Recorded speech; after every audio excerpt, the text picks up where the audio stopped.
बच्चों, बहुत बहुत स्वागत है आपका अपने चैनल कक्षा गणित में। बच्चों, हम लोग चैप्टर नंबर 1 समुच्चय पढ़ रहे हैं और इसी को आगे बढ़ते बढ़ते हम लोग पहुंच गए आज एक्सरसाइज 1.4 में।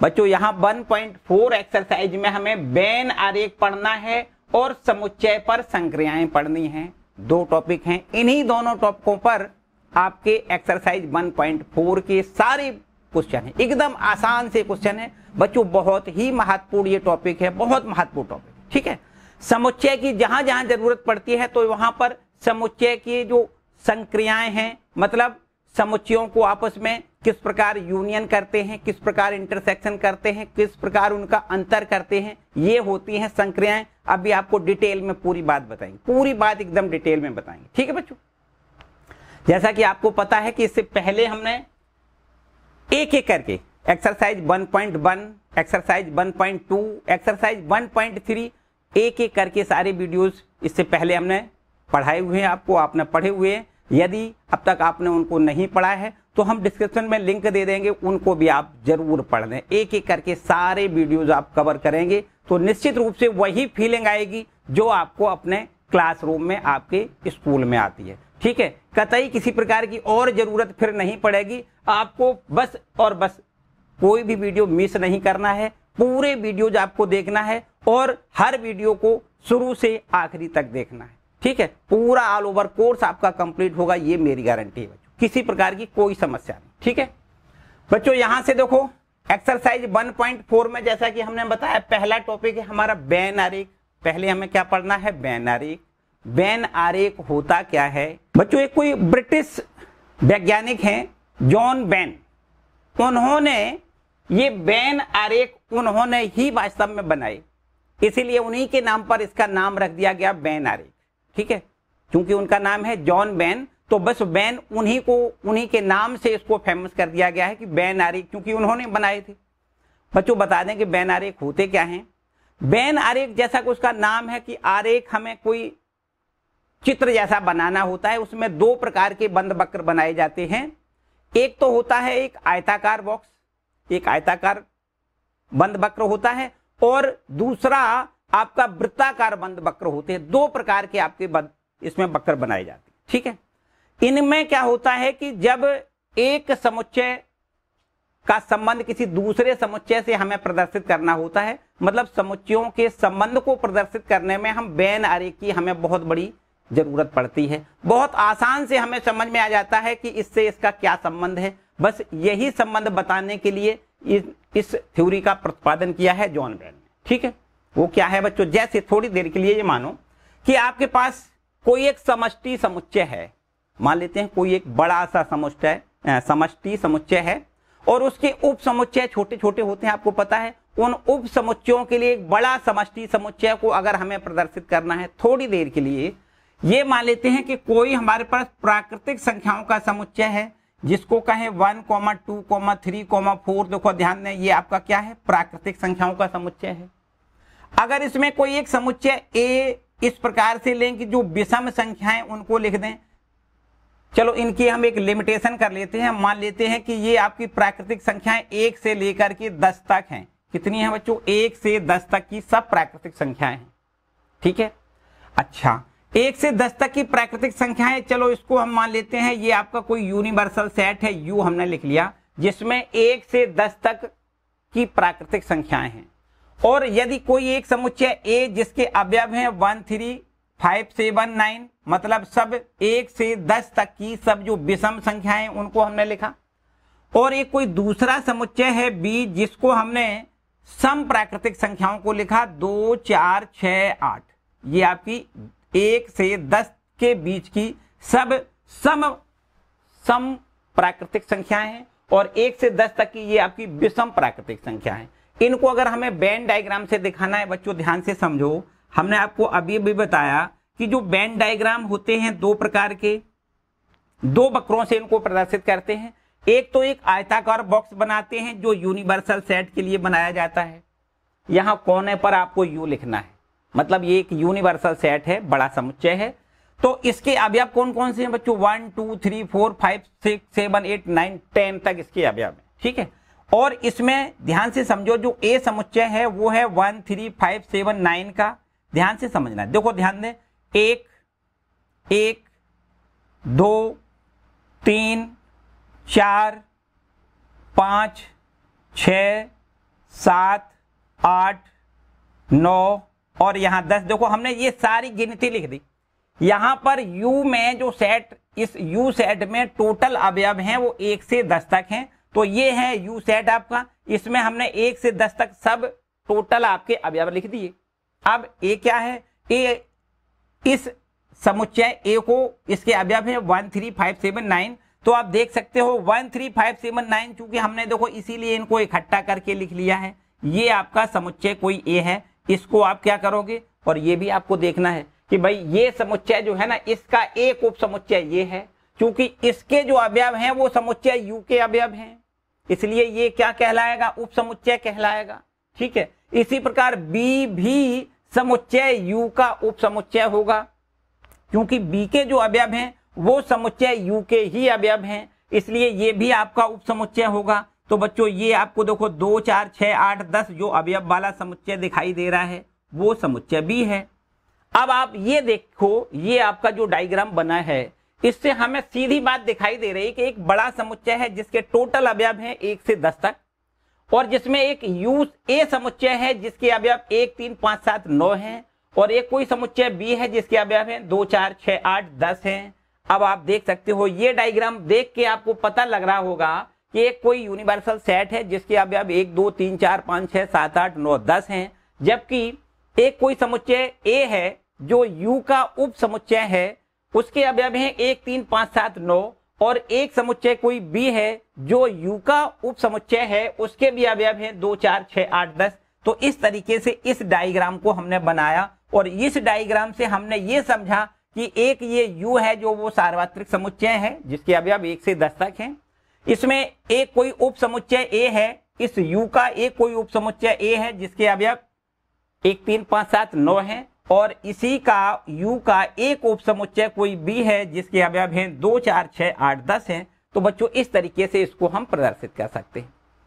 अभी हम समुच्चय पर जब संक्रियाएं पढ़ेंगे, समुच्चय पर जब संक्रियाएं पढ़ेंगे तो उन संक्रियाओं में भी हमें वेन डायग्राम की जरूरत होगी। हम पूरी बात बताएंगे जब ये संक्रियाएं पहले पढ़ाएंगे। तो वो संक्रियाएं क्या होती हैं बच्चों, इतनी बात आपको समझ में आई, यहां तक तो कोई समस्या नहीं है कि ये जो वेन डायग्राम होते हैं वो आखिर क्या होते हैं। एक बड़ा सा जो समुच्चय होता है उसको कैसे डिनोट करते हैं, सार्वत्रिक समुच्चय होता है जो यूनिवर्सल सेट जिसको कहते हैं, उसको तो हम एक आयताकार बंद वक्र बना लेते हैं, और यहाँ पर जो इसके उप समुच्चय होते हैं उनको वृत्ताकार समुच्चय के रूप में लिख देते हैं, वृत्ताकार बंद वक्र बना लेते हैं और उसके अंदर उसके अवयवों को लिख देते हैं। ठीक है, तो बच्चों ये तो बात हो गई वेन आरेख की। इसके बाद समुच्चय पर अब हम लोग संक्रियाएं पढ़ेंगे। बच्चों संक्रियाओं का क्या मतलब होता है, संक्रियाओं का क्या मतलब होता है, जैसे अभी तक आपने प्राकृतिक संख्याओं पर संक्रियाएं पढ़ी हैं। प्राकृतिक संख्याओं पर संक्रियाओं में क्या करते हैं, दो आपकी कोई अगर संख्याएं हैं उनको हम जोड़ भी सकते हैं, उनका आपस में गुणा कर सकते हैं, उनका आपस में भाग कर सकते हैं, उनका अंतर कर सकते हैं। तो दो आपकी अगर संख्याएं होती हैं उन पर ये संक्रियाएं लगती हैं। जो प्राकृतिक संख्याएं उन पर जो संक्रियाएं हैं वो क्या है, जोड़ना घटाना गुणा करना भाग करना। यहां पर जोड़ना घटाना गुणा करना भाग करना नहीं है, बल्कि यहां पर समुच्चय पर जो संक्रियाएं होती हैं वो 3 संक्रियाएं होती हैं। एक तो होता है सम्मिलन, जिसको इंग्लिश में कहते हैं यूनियन, दो समुच्चयों का सम्मिलन करना। यहां पर भी दो चाहिए, दो समुच्चय चाहिए, जैसे वहां पर 2 संख्याएं चाहिए होती थी, यहां पर 2 समुच्चय चाहिए। तो 2 समुच्चयों पर ही ये संक्रियाएं होती हैं।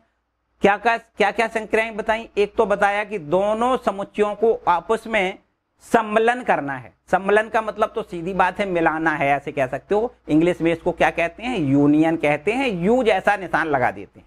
ठीक है, दूसरी संक्रिया बच्चों क्या होती है, दूसरी संक्रिया क्या होती है, दूसरी संक्रिया को हम कहते हैं सर्वनिष्ठ। ध्यान से समझो, पहली संक्रिया क्या है बच्चों, इसको कहते हैं, पहली संक्रिया को कहते हैं यूनियन, या हिंदी में इसको कहते हैं सम्मिलन। क्या कहते हैं, सम्मिलन कहते हैं, सम्मिलन। ठीक है, और दूसरी संक्रिया क्या है, इसको इंग्लिश में क्या बताया, यूनियन। ठीक है, यूनियन कहते हैं इसको। और दूसरा जिसको कहते हैं सर्वनिष्ठ, क्या कहते हैं, दूसरा आपका दूसरी संक्रिया है सर्वनिष्ठ। सर्वनिष्ठ का मतलब क्या है, सर्वनिष्ठ का मतलब है इंटरसेक्शन। क्या है, इंटरसेक्शन। इंटरसेक्शन, ये आपका इंटरसेक्शन का मतलब है कि दोनों में जो सर्वनिष्ठ हैं मतलब उभयनिष्ठ अवयव हैं, वो आपका इंटरसेक्शन कहलाता है। तीसरा आपका क्या है, देखो तीसरा कहते हैं अंतर। क्या कहते हैं, अंतर, डिफरेंस कहते हैं, डिफरेंस।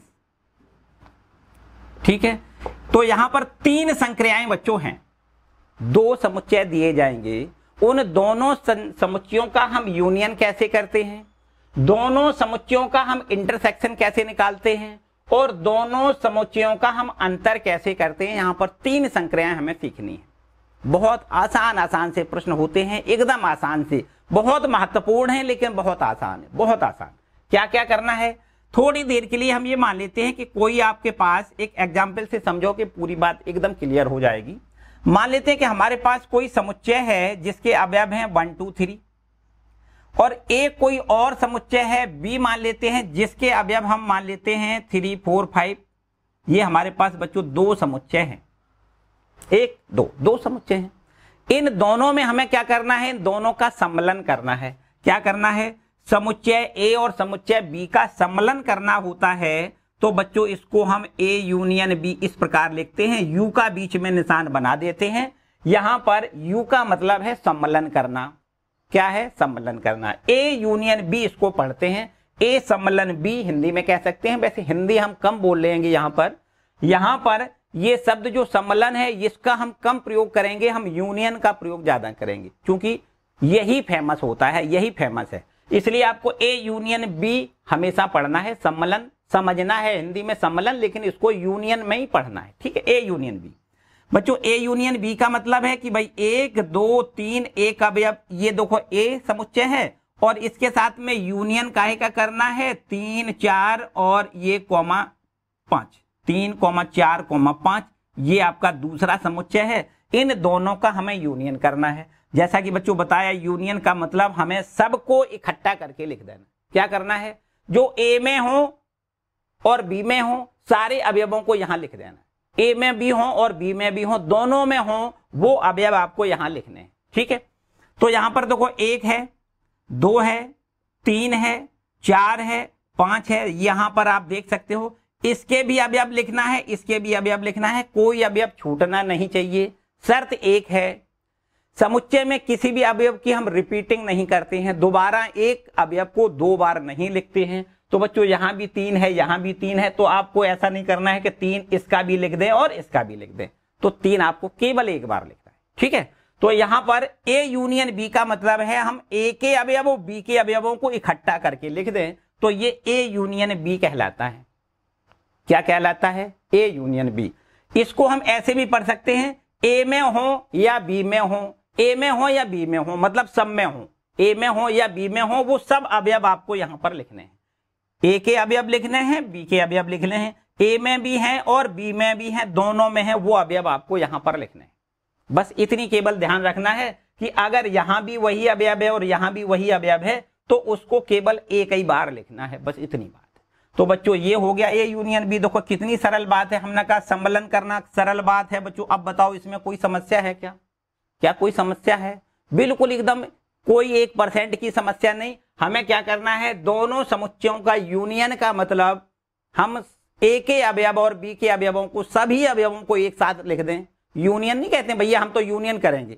जैसे कभी आपने शब्द सुना होगा कि उनकी तो भैया यूनियन हो गई, मतलब यूनियन हो गई क्या मतलब सब लोग इकट्ठे हो गए, सब लोग इकट्ठे हो गए। इकट्ठे होने का मतलब यूनियन, समझो ऐसे बात समझ सकते। ठीक है, तो यहां पर ये और ये सब इकट्ठे हो गए। बस केवल आपको ये इतनी बात याद रखनी है कि समुच्चय में जो अवयव इकट्ठे करके लिखे जाते हैं वो 2 बार नहीं लिखते हैं। समुच्चय जब बनाया जाता है तो अवयव केवल 1 बार लिखा जाता है। तो आपको केवल यहां पर 3 लिखना है, 3 यहां भी है, 3 यहां भी है, तो केवल 1 बार 3 लिखना है। ठीक है, ये हो गया ए यूनियन बी, है ना, सिंपल बात।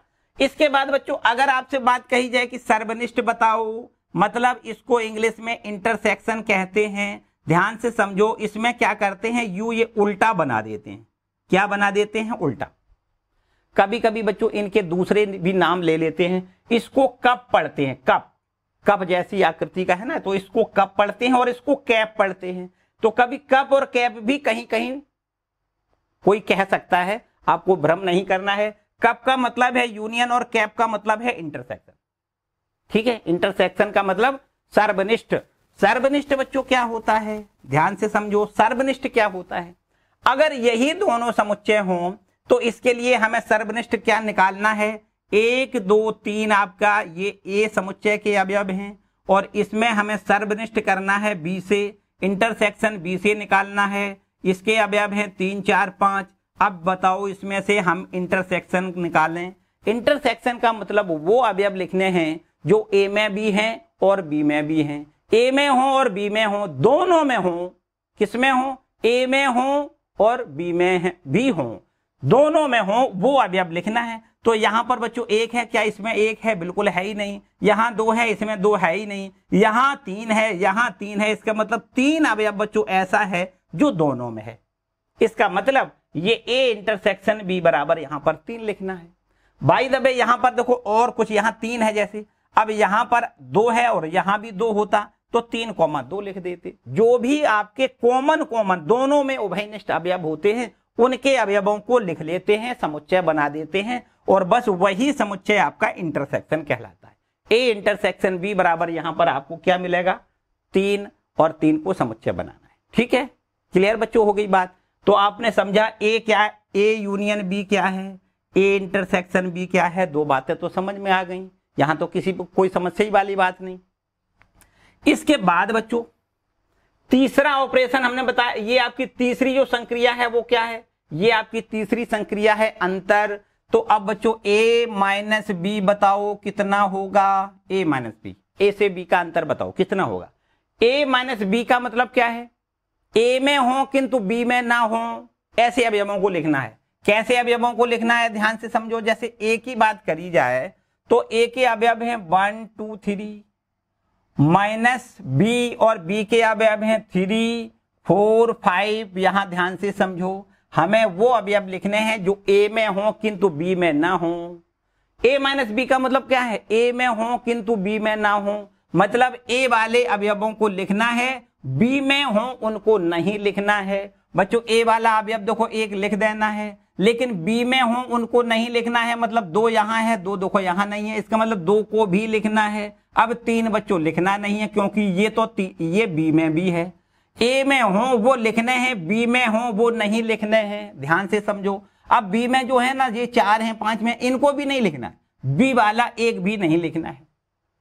बी में हो उनको लिखना नहीं है, ए में हो केवल वो लिखना है। ए में बताओ बच्चों क्या क्या है, 1 है 2 है। आप कहोगे 3 भी तो है, लेकिन 3 है, लेकिन 3 बी में भी है, बी में है उनको नहीं लिखना है, केवल जो ए में है वो लिखने हैं। ए में हो किंतु बी में ना हो, ऐसा होता है, इसको ऐसे भी पढ़ा जाता है। ए माइनस बी का मतलब ए में हो किंतु बी में ना हो। ठीक है, तो ए में जो है अवयव उनको लिखना है, बी में है अवयव उनको नहीं लिखना है। क्लियर बात है। तो आपको ए माइनस बी का मतलब 1,2 लिखना है, ये ए माइनस बी हो गया। बच्चों अगर आपसे बी का ए से अंतर पूछा जाए, बी से एक अंतर पूछा जाए, तो आपको क्या लिखना है, बी में हो किंतु ए में ना हो, ऐसे अवयव लिखना है। बी के अवयव हैं देखो 3 4 5 और इसमें से माइनस करना है 1 2 3, माइनस कितना करना है 1 2 3। तो बच्चों यहां पर अब बी के लिखना है अवयव, ए के अवयवों को छोड़ देना है। ध्यान से देखो 3 नहीं लिखना है क्योंकि 3 यहां भी है बच्चों, यहां भी है, तो ये बी में है, हमने कहा सॉरी ये ए में है, हमने कहा बी वाले अवयव हमें लिखना है किंतु ए में ना हो, ए में ना हो। भैया यहां पर तो ये ए में है, तो ए में है मतलब 3 नहीं लिखना है। अब हमें केवल 4 लिखना है, 5 लिखना है। ये 2 अवयव ऐसे हैं जो बी में हैं किंतु ए में नहीं हैं, तो बच्चों यहां पर ये लिखने हैं। इसको ऐसे भी याद रख सकते हो कि अगर बी में से ए घटाया जा रहा है तो हमें बी वाले अवयव लिखना है और जो घट जाएंगे उनको हटा दें। देखो यहां से 3 से 3 समझो घट गया, अब बचा क्या 4 5 बचा, बस इसके अवयव लिखने हैं, बी वाले के अवयव लिखने हैं। ए वाले के तो जो अवयव थे वो नहीं लिखने, बचे वाले भी ए के अवयव नहीं लिखने। आप ये कहोगे कि 3 से 3 सर घट गया, तो यहां से 4,5 इसमें बचा और इसमें भी बचा, इसमें बचे वाले अवयवों को नहीं लिखना है।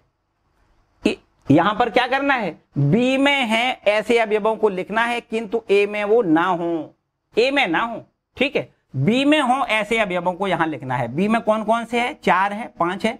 ए में 3 है तो 3 ये घटने में चला गया, ठीक। ये 4,5 आपको लिखना है। क्लियर बात है। पढ़ने का तरीका आपको विशेष याद रखना है। बी में हो किंतु ए में ना हो। यहां पर क्या है, ए में हो किंतु बी में ना हो।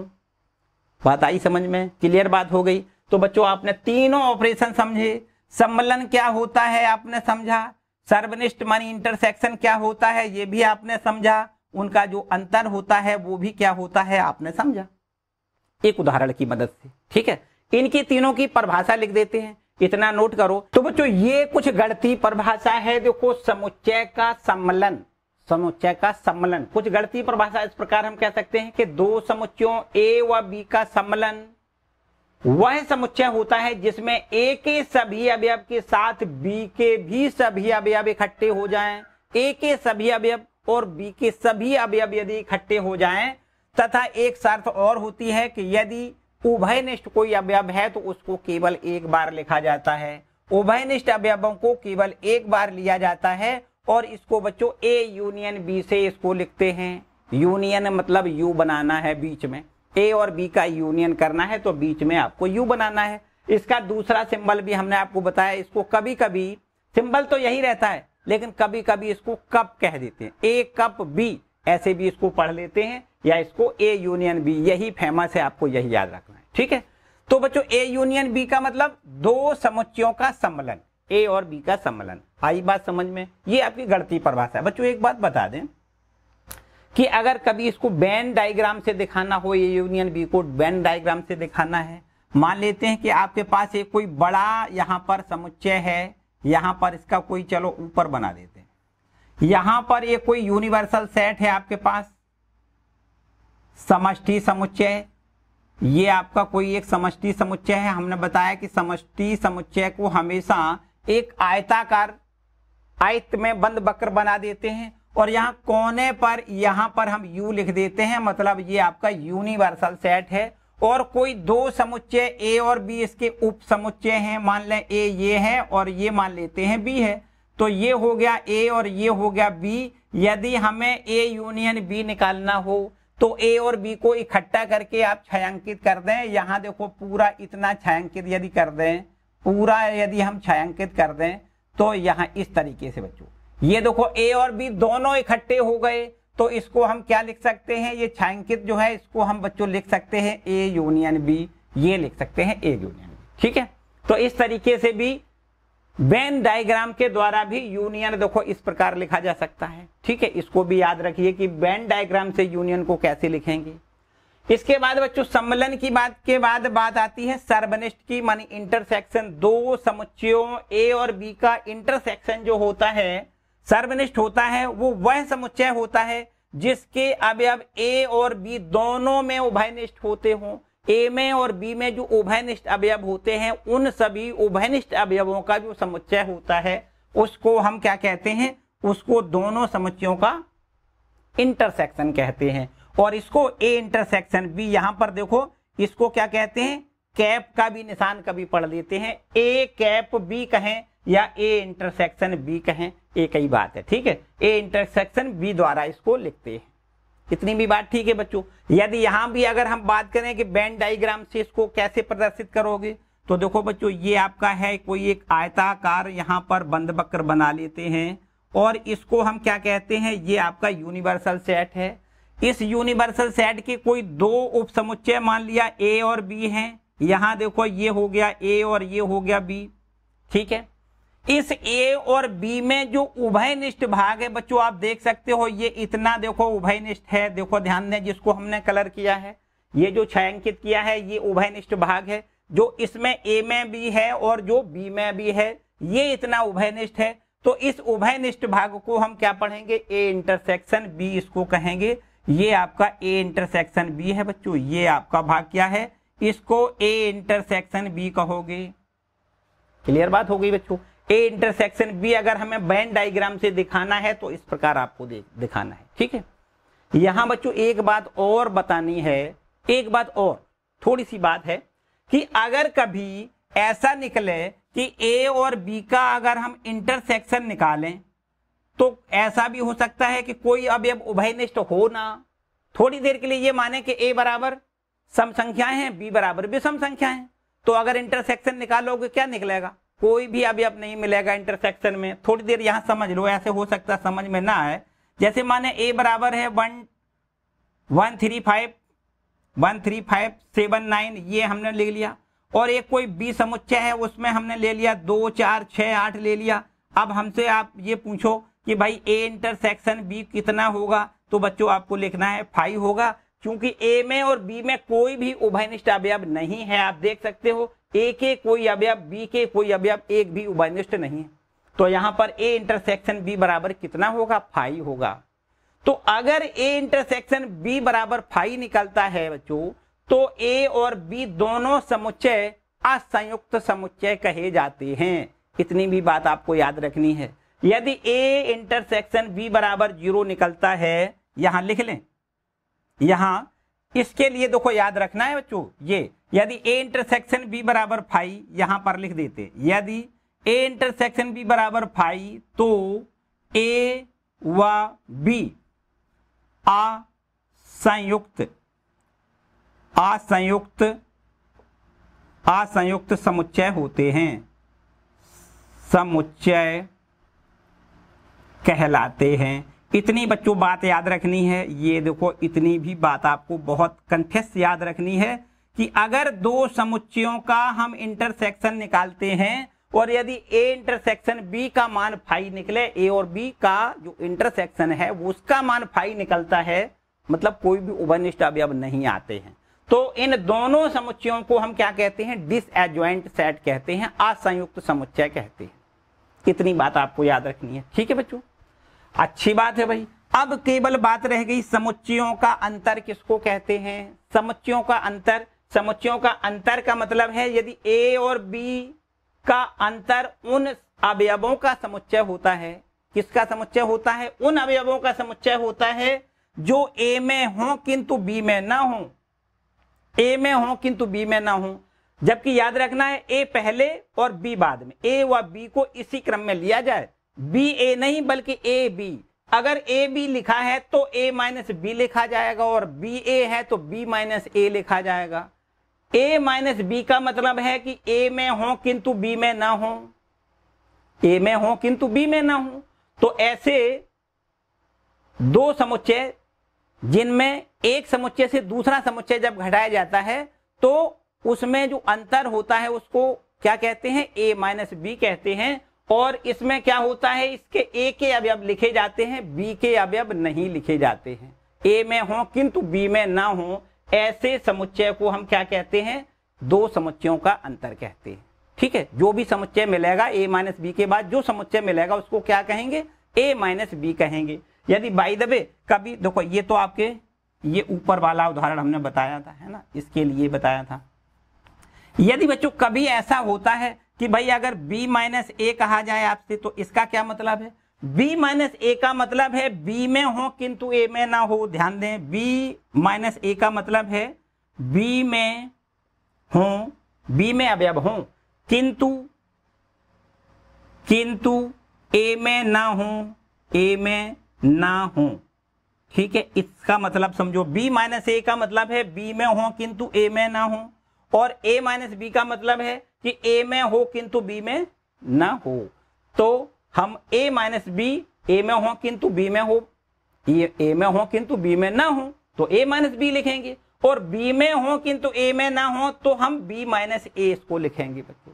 ठीक है, अंतर का मतलब तो होता है जो बड़ा होता है उसमें से छोटा जब घटाया जाता है तब उसका अंतर मिलता है। अंतर और घटाना बच्चों अलग अलग दोनों बातें हैं, घटाना और अंतर दोनों अलग अलग बातें हैं। घटाने में क्या होता है, अगर बड़े से छोटे को घटाएंगे तो प्लस में आंसर आता है, और छोटे से बड़े को घटाएंगे तो माइनस में आंसर आता है। यहाँ घटाने की बात अलग है, यहाँ पर अंतर की बात करी जा रही। अंतर ऋण में या है ना, माइनस में नहीं आता। अंतर का मतलब है कि बड़ा में से हमें छोटा घटाना है।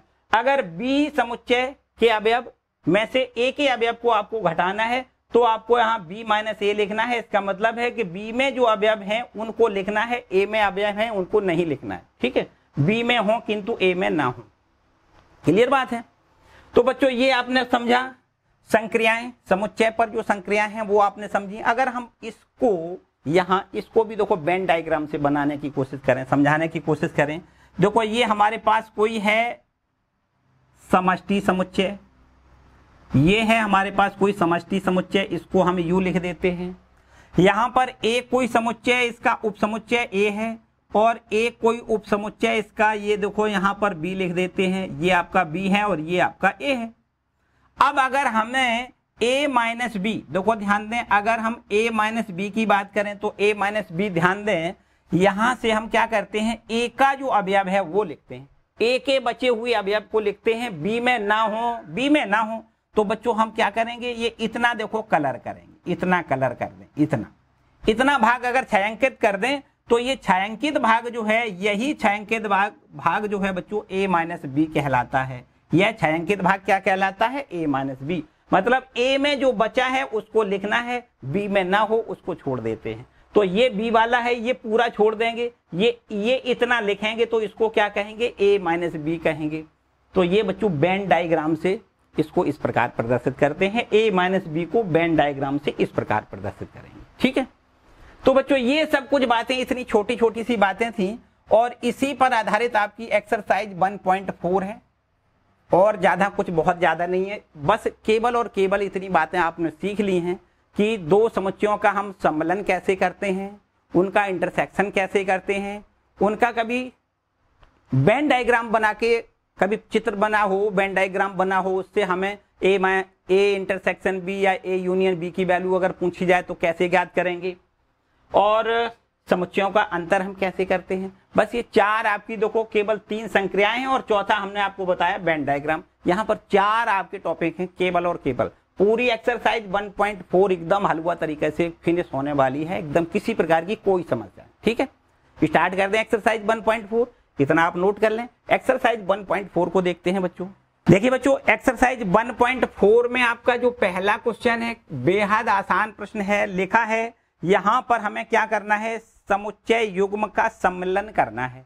मतलब हमें 2 समुच्चय दिए गए हैं, उनका हमें सम्मिलन करना है। देखिए आपके पास पहला इसका जो प्रश्न है वो इस प्रकार से है कि एक कोई समुच्चय x है और उसके अवयव हैं 1, 3, 5। ध्यान से समझना है, बिल्कुल एकदम अटेंशन पोजीशन रखनी है, इधर दिमाग इधर उधर नहीं आपको भटकाना है, बड़े ध्यान से समझो। एक कोई समुच्चय x है जिसके अवयव हैं 1, 3, 5 और कोई दूसरा समुच्चय y है जिसके अवयव हैं 1, 2, 3 हैं। आपसे पूछा गया है कि आपको क्या बताना है, इनका दोनों का सम्मिलन करना है। बच्चों दोनों का सम्मिलन का मतलब है कि हमें यहाँ पर लिख देते हैं, दोनों का सम्मिलन का मतलब क्या है, x यूनियन y करना है। सम्मिलन का मतलब यूनियन करना है, दोनों को इकट्ठा कर दें। लेकिन हमने एक बात और बताई बच्चों कि जो उभयनिष्ठ अवयव होता है उसको केवल एक ही बार लिखा जाता है। इन दोनों, ये समुच्चय यूनियन इससे करना है। अब हम दोनों के अवयवों को लिख देंगे, लेकिन साथ साथ एक शर्त है कि जो डबल आया है, दोनों में आया है, जो उभयनिष्ठ अवयव है उसको एक बार केवल लिखना है। तो बच्चों एक यहाँ पर हमें यहाँ भी है, केवल एक बार लिखना है। यहाँ 2 है, इसको भी लिखना है। यहाँ 3 देखो, इसमें भी है, केवल एक बार लिखना है। और 3 के बाद यहाँ 5 लिखना है। अब बताओ बच्चों ये सब अवयव इसमें आ गए कि नहीं। 1, 3, 5 देखो, 1, 3, 5 और यहाँ पर 2 और है, वो भी है। इसका मतलब इसके x और y के सभी अवयव यहाँ पर उपस्थित हैं। x में है और y में है, वो सब अवयव यहाँ पर उपस्थित हैं। इसलिए इसको क्या कहोगे, x यूनियन y इसको कहोगे बच्चों। ये आपका आंसर है ना। बिल्कुल एकदम बेहद आसान सारे प्रश्न हैं। दूसरा प्रश्न यहाँ देखो क्या कहता है, दूसरे प्रश्न का आंसर देखो, ये आपका आंसर है ना बच्चों, इसको यहाँ सॉल्व लिख दें। दूसरा प्रश्न है, कोई A समुच्चय दिया गया है जिसके अवयव हैं A, E, I, O, U। ये आपके अंग्रेजी वर्णमाला के स्वरों का समुच्चय है। और कोई बी समुच्चय है जिसके अवयव हैं ए कॉमा बी कॉमा सी। अब हमसे कहा है कि आप इनका सम्मलन करो, मतलब ए यूनियन बी निकालो। बच्चों ए यूनियन बी बराबर कितना हो जाएगा? बहुत आसान से हमें दोनों के अवयव इकट्ठे करके लिख देना है, लेकिन ए यहां भी है, ए यहां भी है, दोनों में से केवल एक ही लिखना है। उभयनिष्ठ अवयव केवल एक बार लिखते हैं, तो बच्चों हमें ए लिख देना है। फिर इसके बाद में देखो इसमें बी है वो भी लिखनी है, इसमें सी है वो भी लिखनी है, और फिर इसके बाद मेरे ख्याल से ये सब अवयव लिख दें, ई लिख दें, आई लिख दें, ओ लिख दें और यू लिख दें। देखो सारे अवयव यहाँ पर हो गए। जो केवल डबल थे उनको हमने सिंगल कर लिया, केवल ए हमारे पास दोनों जगह था, उभयनिष्ठ था, उसको एक बार लिखा, बाकी सब अवयव हमें लिखने हैं। ए यूनियन बी हो गया, है ना? सिंपल, एकदम सिंपल सारे प्रश्न हैं बच्चों, किसी प्रकार से कोई समस्या है ही नहीं, बिल्कुल आराम से। दूसरा क्वेश्चन, सॉरी तीसरा देखो, इसमें एक दो तीन तीसरा प्रश्न है। इसमें देखो एक समुच्चय कोई ए है, यहां पर ये सेट बिल्डर फॉर्म में दिया गया है। एक्स सच दैट एक्स एक प्राकृत संख्या है, एक प्राकृत संख्या है, प्राकृत संख्या है, ये क्या है? एक प्राकृत संख्या है और 3 का गुणज है। क्या लिखा है? और 3 का गुणज है, ऐसा लिखा है, 3 का गुणज है। बच्चों अब अगर ये आपका सेट बिल्डर फॉर्म में लिखा है, इसका अगर हम ये चाहें कि ये रोस्टर फॉर्म में लिख लें तो बहुत आसान से लिख सकते हो। 3 का गुणज लिखना है, प्राकृतिक संख्याएं जो 3 के गुणज में, इसका मतलब ये 3 लिखना है, 6 9 12 15 एंड डॉट डॉट सब प्राकृतिक संख्याएं लिखोगी जो 3 की गुणज है। जो 3 के गुणज हैं वो लिखना है। देखो 3 3 दूनी 6, 3 त्रिका 9, 3 चौको 12, 3 मतलब 3 3 से गुणा करते हुए चले जाओ तो ये आपकी सभी संख्याएं 3 की गुणज हैं। क्लियर बात है? अब देखो यहाँ पर अभी हमारा कोई अंत नहीं है, 3 के गुणज की बहुत ढेर सारी संख्याएं हो सकती हैं, हो सकती कि नहीं, इसलिए हमने डॉट डॉट करके छोड़ दिया। ये तो अब बच्चों ए हो गया आपका। इसके बाद देखो यहाँ पर बी समुच्चय है, उसमें लिखा है संख्या 6 से कम एक प्राकृत संख्या है। बी समुच्चय क्या है बच्चों? बी बराबर यहाँ पर लिखा है एक्स सच दैट एक्स, क्या लिखा है? एक्स सच दैट एक्स संख्या 6 से कम, 6 से कम एक प्राकृत संख्या है, एक प्राकृत संख्या है। तो बच्चों 6 से कम वाली संख्याएं आपको यहां लिख देनी है। 6 से कम की जो प्राकृत संख्याएं होती हैं आपको पता है 1, 2, 3, 4, 5 तक लिखनी है, 6 को नहीं लिखना है ना? 6 से छोटी लिखनी है। सभी कौन कौन सी लिखनी है? देखो लिखा है 6 से कम एक प्राकृतिक संख्या, मतलब 6 से जो कम प्राकृतिक संख्या है उनको सबको आपको लिखना है। ये x क्या है? x एक ऐसी संख्या है जो 6 से कम है। सब प्राकृतिक संख्याएं 6 से कम वाली लिखनी है, तो 6 से कम वाली प्राकृतिक संख्या है 1, 2, 3, 4, 5। ठीक है, अब बच्चों ए आपका ये हो गया, बी आपका ये हो गया। आपसे पूछा है ए यूनियन बी बता दो, तो मेरे ख्याल से तो आप बड़े आराम से अब बता सकते हो। देखो बच्चों 1 भी लिखना होगा, 2 भी लिखना है, 3 यहाँ है, 3 यहाँ है, इसमें एक बार 3 लिखना है। 4 भी आपको लिखना पड़ेगा, 5 भी लिखना पड़ेगा, बाकी 6, 9, 12 अब आपको ये सब लिखना है, 6, 9, 12, 15 एंड डॉट डॉट डॉट। ये सब संख्याएं देखो यहाँ पर ए यूनियन बी में आएंगी। ए यूनियन बी का मतलब जो ए के अवयव हैं, जो बी के अवयव हैं, उनको सबको इकट्ठा करना है। जो उभयनिष्ठ अवयव हैं वो एक बार लिखना है, बस इतनी बात होती है। तो हमने देखो ये लिख लिया। ठीक है, किसी को कोई डाउट नहीं? आगे बढ़ते हैं। क्वेश्चन नंबर इसी का चौथा देखो बच्चों, चौथा प्रश्न क्या है? यहां पर भी देखो 2 समुच्चय दिए गए हैं। एक समुच्चय कोई ए है और ये ए समुच्चय यहां पर इस प्रकार, ये भी देखो सेट बिल्डर फॉर्म में है। लिखा है एक्स सच दैट एक्स एक प्राकृत संख्या है, एक्स एक प्राकृत संख्या है। एक्स क्या है? एक प्राकृत संख्या है। ठीक है, अगर ये प्राकृत संख्या है बच्चों तो और आगे शर्त है, और ध्यान से समझो, एक और शर्त आगे दी गई है। ये प्राकृत संख्या कहां से कहां तक है? 1 से 1 less than x is less than equal to 6, ऐसा देखो यहाँ पर अंतराल दिया गया है। तो बच्चों यहां से देखिए ये समुच्चय x, जहां x क्या है? प्राकृत संख्या है। जहां x क्या है? प्राकृत संख्या है जिसका मान 1 से आगे 6 तक जाता है। 1 से आगे मतलब 2, 3, 4, 5 और 6 लिखना है। ये आपका देखो समुच्चय ए हो गया। इसके बाद ये कोई दूसरा समुच्चय बी यहां पर देखो दिया गया है। बी बराबर क्या दिया गया है, ये भी सेट बिल्डर फॉर्म में है। एक्स सच दैट एक्स लिखा है, इसमें एक प्राकृत संख्या है जिसका मान देखो कहां से कहां था कि बच्चों लिखा है एक्स सच दैट एक्स एक प्राकृत संख्या है, एक प्राकृत संख्या है, एक प्राकृत संख्या है जिसका मान देखो दिया गया है और 6 less than x less than 10 यहां पर देखो ये अंतराल दिया गया है। तो बच्चों इस अंतराल को देख के आप बता सकते हो कहां से कहां तक इसके अवयव हैं। 6 से आगे 10 से कम, मतलब ये दोनों बाउंड्री छोड़ देनी है, ठीक है ना, ओपन इंटरवल है ये। तो 6 से आगे आपको देखो 7 अवयव मिलेगा, 8 मिलेगा, प्राकृतिक संख्याएं लिखनी है। 6 के आगे की प्राकृतिक संख्या 7 होती है, 8 लिखनी है, 9 लिखनी है, 10 नहीं लिखना है, 10 को छोड़ देना है। तो बच्चों बी बराबर ये हो गया। अब हमसे पूछा है ए यूनियन बी बताओ, तो बिल्कुल एकदम बेहद आसान बात है। ए यूनियन बी बराबर क्या होगा, ए के अवयव बी के अवयव सब अवयवों को एक साथ लिख दें। तो देखो ए के अवयव हैं 2 3 4 5 6 और बी के अवयव हैं 7 8 9, सारे अवयव इकट्ठे करके लिखना है। इसमें कोई अवयव ऐसा नहीं है उभयनिष्ठ हो, तो ए के और बी के सब अवयव एक बार लिख देने। ठीक है बच्चों, ये हो गया ए यूनियन बी।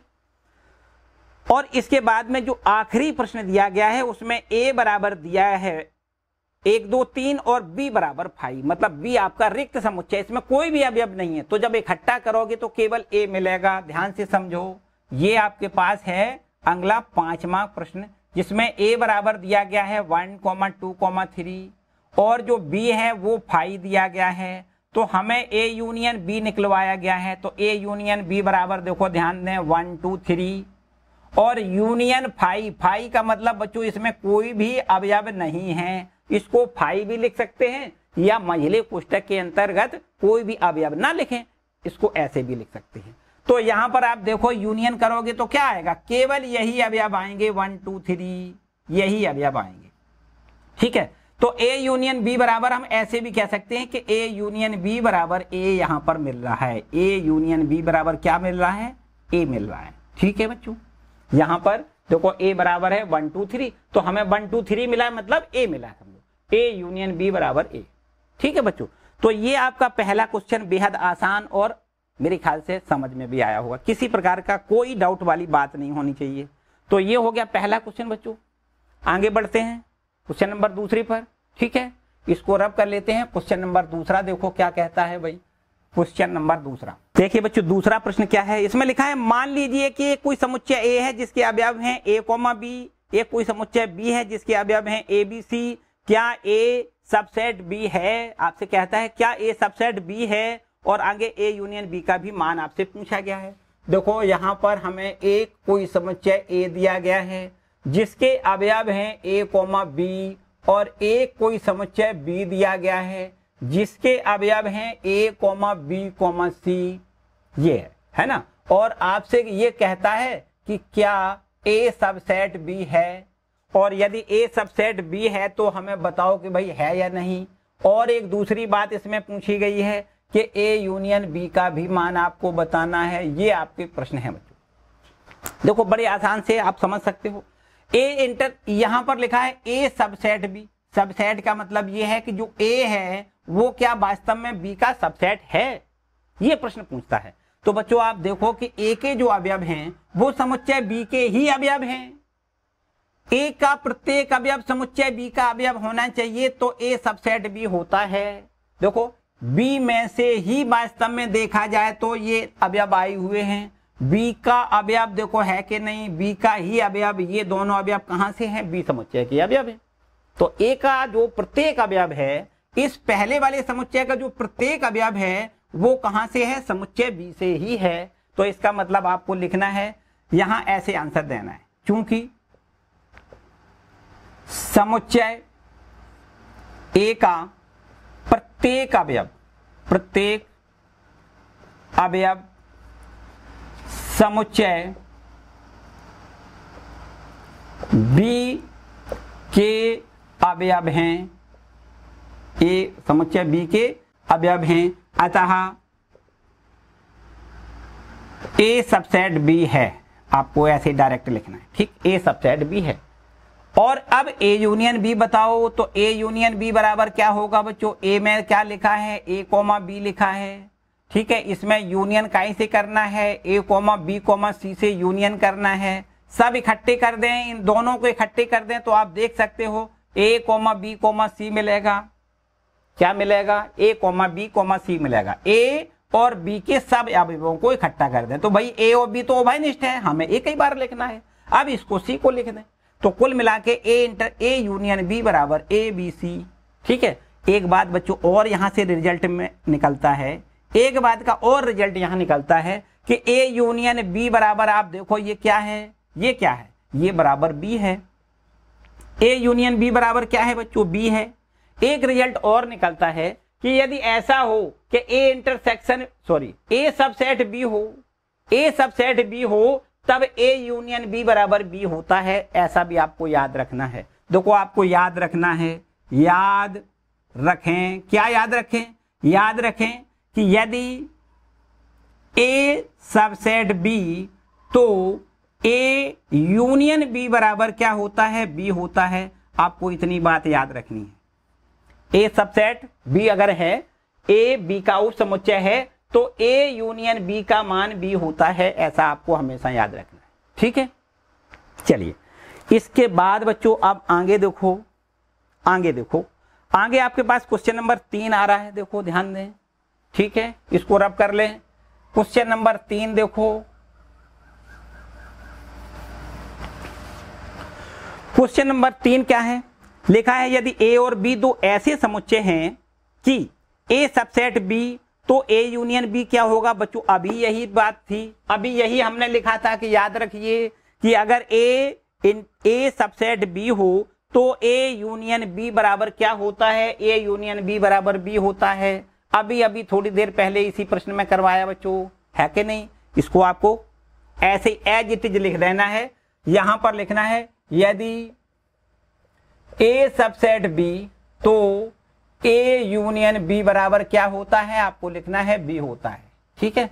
अभी अभी थोड़ी देर पहले हमने इससे पहले जो प्रश्न करवाया था उसमें यही बात प्रूव करवाई गई थी। ये है क्वेश्चन नंबर 3 बच्चों, कुछ भी नहीं लिखना है, ठीक है। चौथा प्रश्न क्या है, यहां पर देखो एक समुच्चय ए दिया गया है, ध्यान से समझो, जिसके एलिमेंट है 1, 2, 3, 4 और एक कोई समुच्चय बी है, उसके एलिमेंट 3, 4, 5, 6 है ना, 3, 4, 5, 6 इस प्रकार से देखो दिए गए हैं।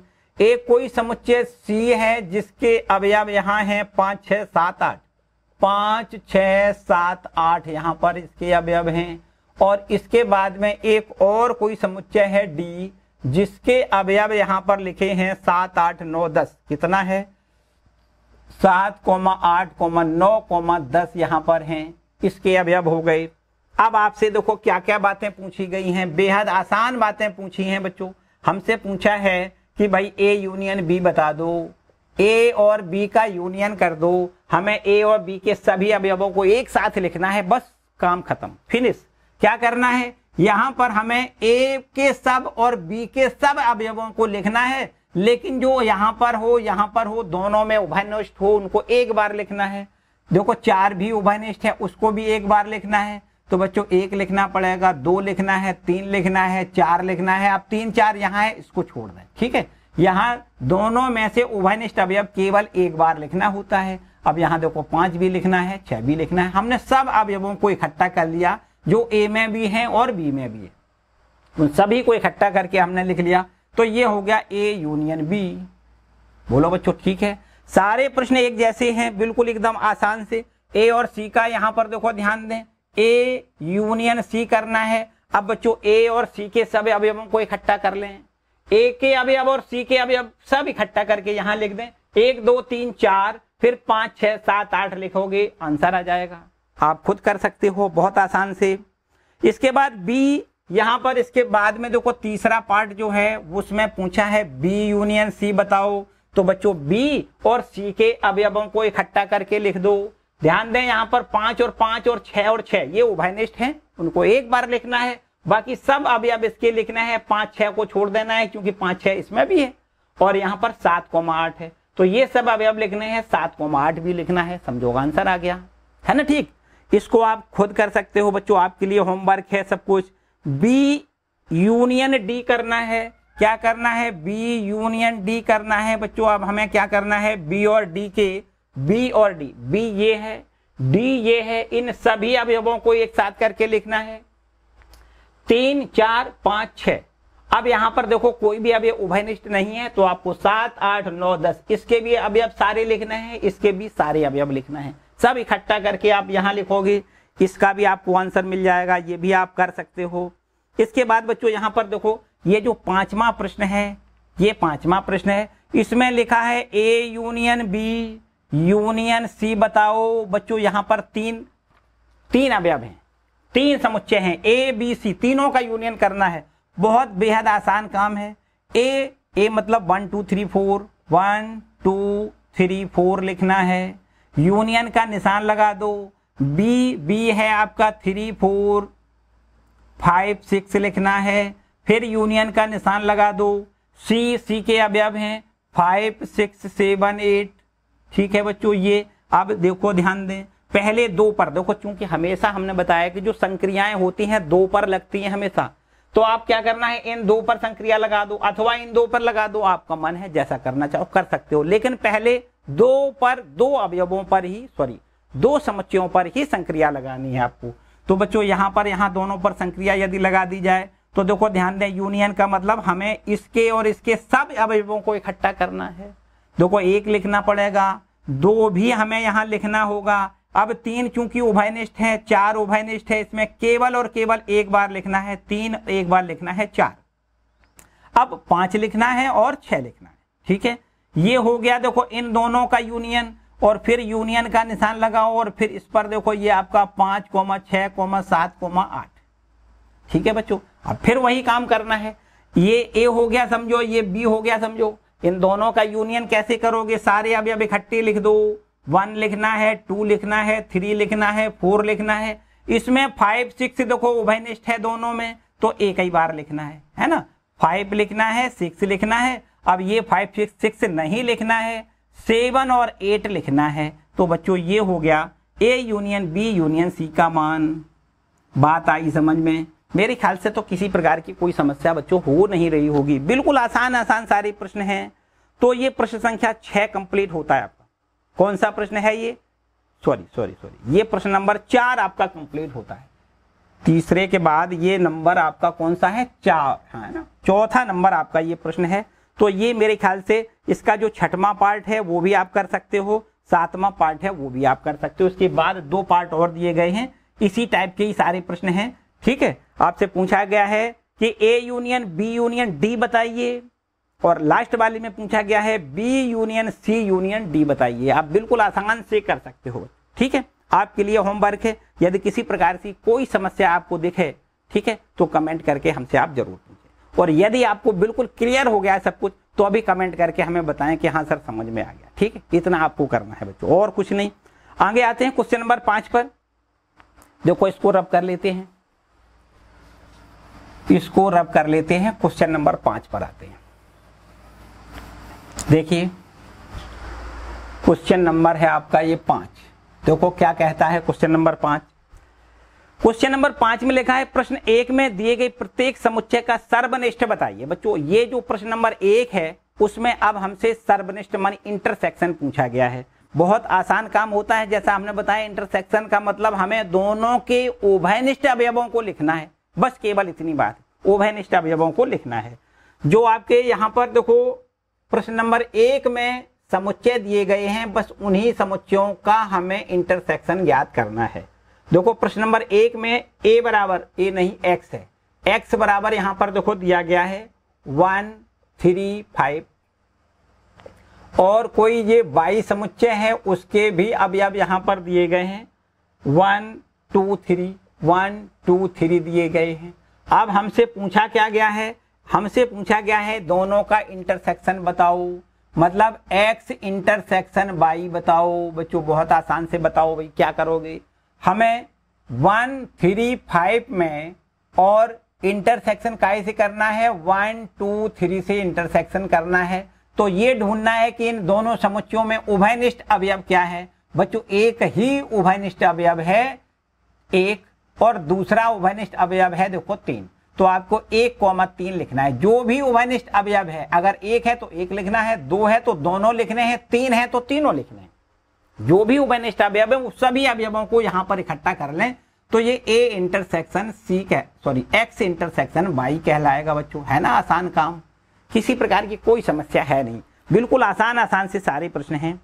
देखो दूसरा प्रश्न है, इसमें A और B दो समुच्चय दिए गए हैं। A समुच्चय कोई है, देखो दूसरा प्रश्न क्या है, ये पहला था। दूसरा है कोई A समुच्चय है जिसके अवयव देखो कितने दिए गए हैं, अवयव हैं A, E, I, O, U, 5 अवयव हैं, ये स्वर हैं। और ये B कोई समुच्चय है जिसके अवयव हमें यहाँ पर दिए गए हैं, A, B, C दिए गए हैं। तो बच्चों आपसे पूछा गया है इनका इंटरसेक्शन बताओ, A इंटरसेक्शन B बताओ। तो देखो कितनी आसान बात है बच्चों, A इंटरसेक्शन B बराबर क्या कह सकते हैं, हम कह सकते हैं A, क्योंकि A दोनों में उभयनिष्ठ है। बाकी देखो कोई भी उभयनिष्ठ अवयव नहीं है, केवल A अवयव है जो दोनों में उभयनिष्ठ है, बस वही हमें लिखना होता है। A इंटरसेक्शन B निकल के आ गया, ठीक है, कोई डाउट नहीं। आराम से देखो सारी बातें सॉल्व हो जाएंगी अगर आप ध्यान से पूरा वीडियो लास्ट तक देखोगे। किसी प्रकार की कोई समस्या नहीं बच्चों, बिल्कुल एकदम पूरा फंडा क्लियर होने वाला है। तीसरा पॉइंट देखो, तीसरा प्रश्न, इसमें भी दो समुच्चय दिए गए हैं। एक समुच्चय कोई A है, ध्यान से समझो, ये सेट बिल्डर फॉर्म में दिया गया है। X सच दैट X एक प्राकृतिक संख्या है। X क्या है, एक प्राकृत संख्या है, एक प्राकृत संख्या है। A क्या है, A कोई समुच्चय है जो इस प्रकार से है कि X सच दैट X एक प्राकृतिक संख्या है और ये लिखा है 3 का गुणज है, और 3 का गुणज है ऐसा लिखा है, गुणज है। तो 3 का गुणज प्राकृतिक संख्या है बच्चों, कौन कौन सी होती हैं आपको यहां पर, ये आपका सेट बिल्डर फॉर्म दिया गया है, निर्माण रूप दिया गया है। इसको क्या करेंगे, इसको हम रोस्टर फॉर्म में बनाएंगे। तो आपको तो ध्यान से समझो, 3 लिखना है, 3 का गुणज जितनी संख्या है वो सब लिखनी, 3 6 9 12 15 डॉट डॉट डॉट, ये सारी संख्याएं 3 के गुणज कहलाएंगी। तो ये हो गया A। अब यहां पर B एक समुच्चय दिया गया है, ये भी देखो सेट बिल्डर फॉर्म में दिया गया है। X सच दैट X 6 से, संख्या 6 से कम एक प्राकृतिक संख्या है, संख्या 6 से कम एक प्राकृत संख्या है, एक प्राकृत संख्या है, ठीक है, एक प्राकृत संख्या है। तो बच्चों आपको 6 से कम की जो प्राकृतिक संख्याएं हैं वो लिखनी है। 1 लिखना है, 2 लिखना है, 3 लिखना है, 4 लिखना है, 5 लिखना है, 6 नहीं लिखना है, 6 से कम लिखना है, ठीक है। तो आपकी ये प्राकृतिक संख्या 1 से लेकर 5 तक आपको यहां लिखनी है। अब हमसे पूछा गया है यहां पर कि A इंटरसेक्शन B बता दो। A और B में क्या क्या उभयनिष्ठ है बच्चों, 3 देखो यहाँ है, 3 यहाँ भी है, बाकी कुछ भी नहीं है, केवल 3 उभयनिष्ठ है, ध्यान से समझो। तो आपको A इंटरसेक्शन B बराबर 3 लिखना है ना, सिंपल बताओ, किसी को कोई डाउट नहीं। बस केवल और केवल ये जो सेट बिल्डर फॉर्म दिया है ना, इसको आपको क्या करना है, रोस्टर फॉर्म में बदलना है। इसको भी देखो सेट बिल्डर फॉर्म से रोस्टर फॉर्म में बदल लिया। अब यहाँ पर अवयव दिखाई देने लगे कि कौन कौन से अवयव यहाँ हैं, कौन कौन से अवयव यहाँ हैं। तो बस अवयव जो उभयनिष्ठ वाले हैं उनको छांट के लिखना है, उभयनिष्ठ अवयव ही इंटरसेक्शन कहलाता है। उभयनिष्ठ अवयव केवल एक यहाँ मिल रहा है, 3 यहाँ है, 3 यहाँ है, इसका मतलब A इंटरसेक्शन B बराबर 3 होगा, काम खत्म, ठीक है। चलो और आगे बढ़ जाए बच्चों, मेरे ख्याल से इसके और जो 2 पार्ट हैं उसको आप कर सकते हो। हमने इससे पहले वाले जब क्वेश्चन नंबर 1 कराया है तो इन सभी प्रश्नों का ये जो आपका सेट बिल्डर फॉर्म दिया गया है उसको हमने रोस्टर फॉर्म में वहां भी बदला हुआ है। तो आप वहां से देखो कि कौन कौन से उभयनिष्ठ अवयव दिखाई दे रहे हैं, उन उभयनिष्ठ अवयवों को लेकर के जो समुच्चय बनता है बस वही आपका इंटरसेक्शन कहलाता है, ठीक है। उनको आप खुद कर सकते हो बच्चों, ठीक रही बात भाई, कोई किसी को कोई डाउट तो नहीं। आगे बढ़ते हैं क्वेश्चन नंबर 6 पर। देखो छठवें प्रश्न में भी बच्चों सब में इंटरसेक्शन पूछा गया, बेहद आसान सारे प्रश्न है जैसा कि हमने बताया। देखो ध्यान दें, इसको रब कर लेते हैं, इसको रब कर लेते हैं। क्वेश्चन नंबर 6 पर आते हैं। देखिए क्वेश्चन नंबर 6, इसमें भी देखो बच्चों यहां पर जो हमें समुच्चय दिए गए हैं उनको पहले हमें यहां लिखना है। देखो समुच्चय पहले यहां पर a बराबर दिया गया है, ए समुच्चय के अवयव यहां दिए हैं 3, 5, 7, 9, 11। 3, 5, 7, 9, 11 ये इसके अवयव हैं, ठीक है। और इसके बाद कोई बी समुच्चय है, इस बी समुच्चय के अवयव हैं 7, बी समुच्चय के अवयव कितने हैं? बी समुच्चय के अवयव हैं 7, 9, 11, 13। 7, 9, 11, 13, ठीक है। ये बी समुच्चय के अवयव हैं। इसके बाद सी समुच्चय के अवयव हैं 11, 13, 15। सी समुच्चय कोई है जिसके अवयव हैं 11, 13, 15, ये कोई सी समुच्चय है। और इसके बाद में एक और समुच्चय है डी, और इसके अवयव यहाँ दिए गए हैं 15, 17 दिए गए हैं बच्चों। इतनी भी बात ठीक है। अब हमसे पूछा है कि भाई बता दो, देखो बिल्कुल आसान आसान सारे प्रश्न है। ए इंटरसेक्शन बी बता दो कितना होगा, ए और बी का इंटरसेक्शन निकालना है। देखो बिल्कुल एकदम आसान, ए में और बी में जो उभयनिष्ठ अवयव हैं उनको आपको यहां लिख देना है, समझो आंसर हो गया। देखो 3 बच्चों यहां है लेकिन यहां नहीं है, उभयनिष्ठ नहीं हुआ। 5 यहां है, 5 यहां है, नहीं है, इसका मतलब ये भी उभयनिष्ठ नहीं है। जो यहां हो और यहां भी हो तो भैया 7 देखो यहां है, 7 यहां है, ये उभयनिष्ठ है। 9 यहां है, 9 यहां भी है, मतलब 9 भी उभयनिष्ठ है, और 11 भी उभयनिष्ठ है। तो 7, 9 और 11 ये आपको लिखना है। 7, 9, 11 लिखना है। बस ये आपके क्या हो गए, ए इंटरसेक्शन बी के अवयव हो गए, ठीक है। ए इंटरसेक्शन बी बराबर 7, 9, 11, मंझला कोष्टक बंद करोगे, ये समुच्चय बन के तैयार हो गया, ठीक है। एकदम क्लियर। आगे सारे प्रश्न बच्चों इसमें भी इसी टाइप के ही हैं। हमें क्या करना है, बी और सी का इंटरसेक्शन निकालना है, बी इंटरसेक्शन सी निकालना है। तो बी और सी में देखो जो उभयनिष्ठ है तो लिख दो भाई। 7 यहां है उसमें नहीं है, 9 यहां है उसमें नहीं है, 11, 13 यहां है, 11, 13 यहां है। आपका आंसर आ गया 11, 13। लो इसमें क्या समझाने वाली बात है बच्चों, ये तो बिल्कुल सिंपल है, ठीक है कि नहीं है। आप थोड़ा अगर बढ़ा के लिखना चाहो तो बच्चों ऐसा लिख सकते हो। पहले बी समुच्चय लिख लें। बी समुच्चय आपका है 7, 9, 11, 13, और इसमें इंटरसेक्शन का निशान लगाओ। सी और सी के अवयव लिखना है 11, 13, 15 लिखना है। बस अब एक लाइन बढ़ाने के बाद अब उभयनिष्ठ अवयव छांट सकते हो 11 और 13। बस समझो ये आपका आंसर आ गया। ऐसे एक लाइन आप बढ़ा सकते हो, ठीक है। और यदि इतना लिखते हो तो ज्यादा बेटर है, ठीक है। तो बच्चों मेरे ख्याल से यहां पर पहला प्रश्न हो गया, दूसरा हो गया।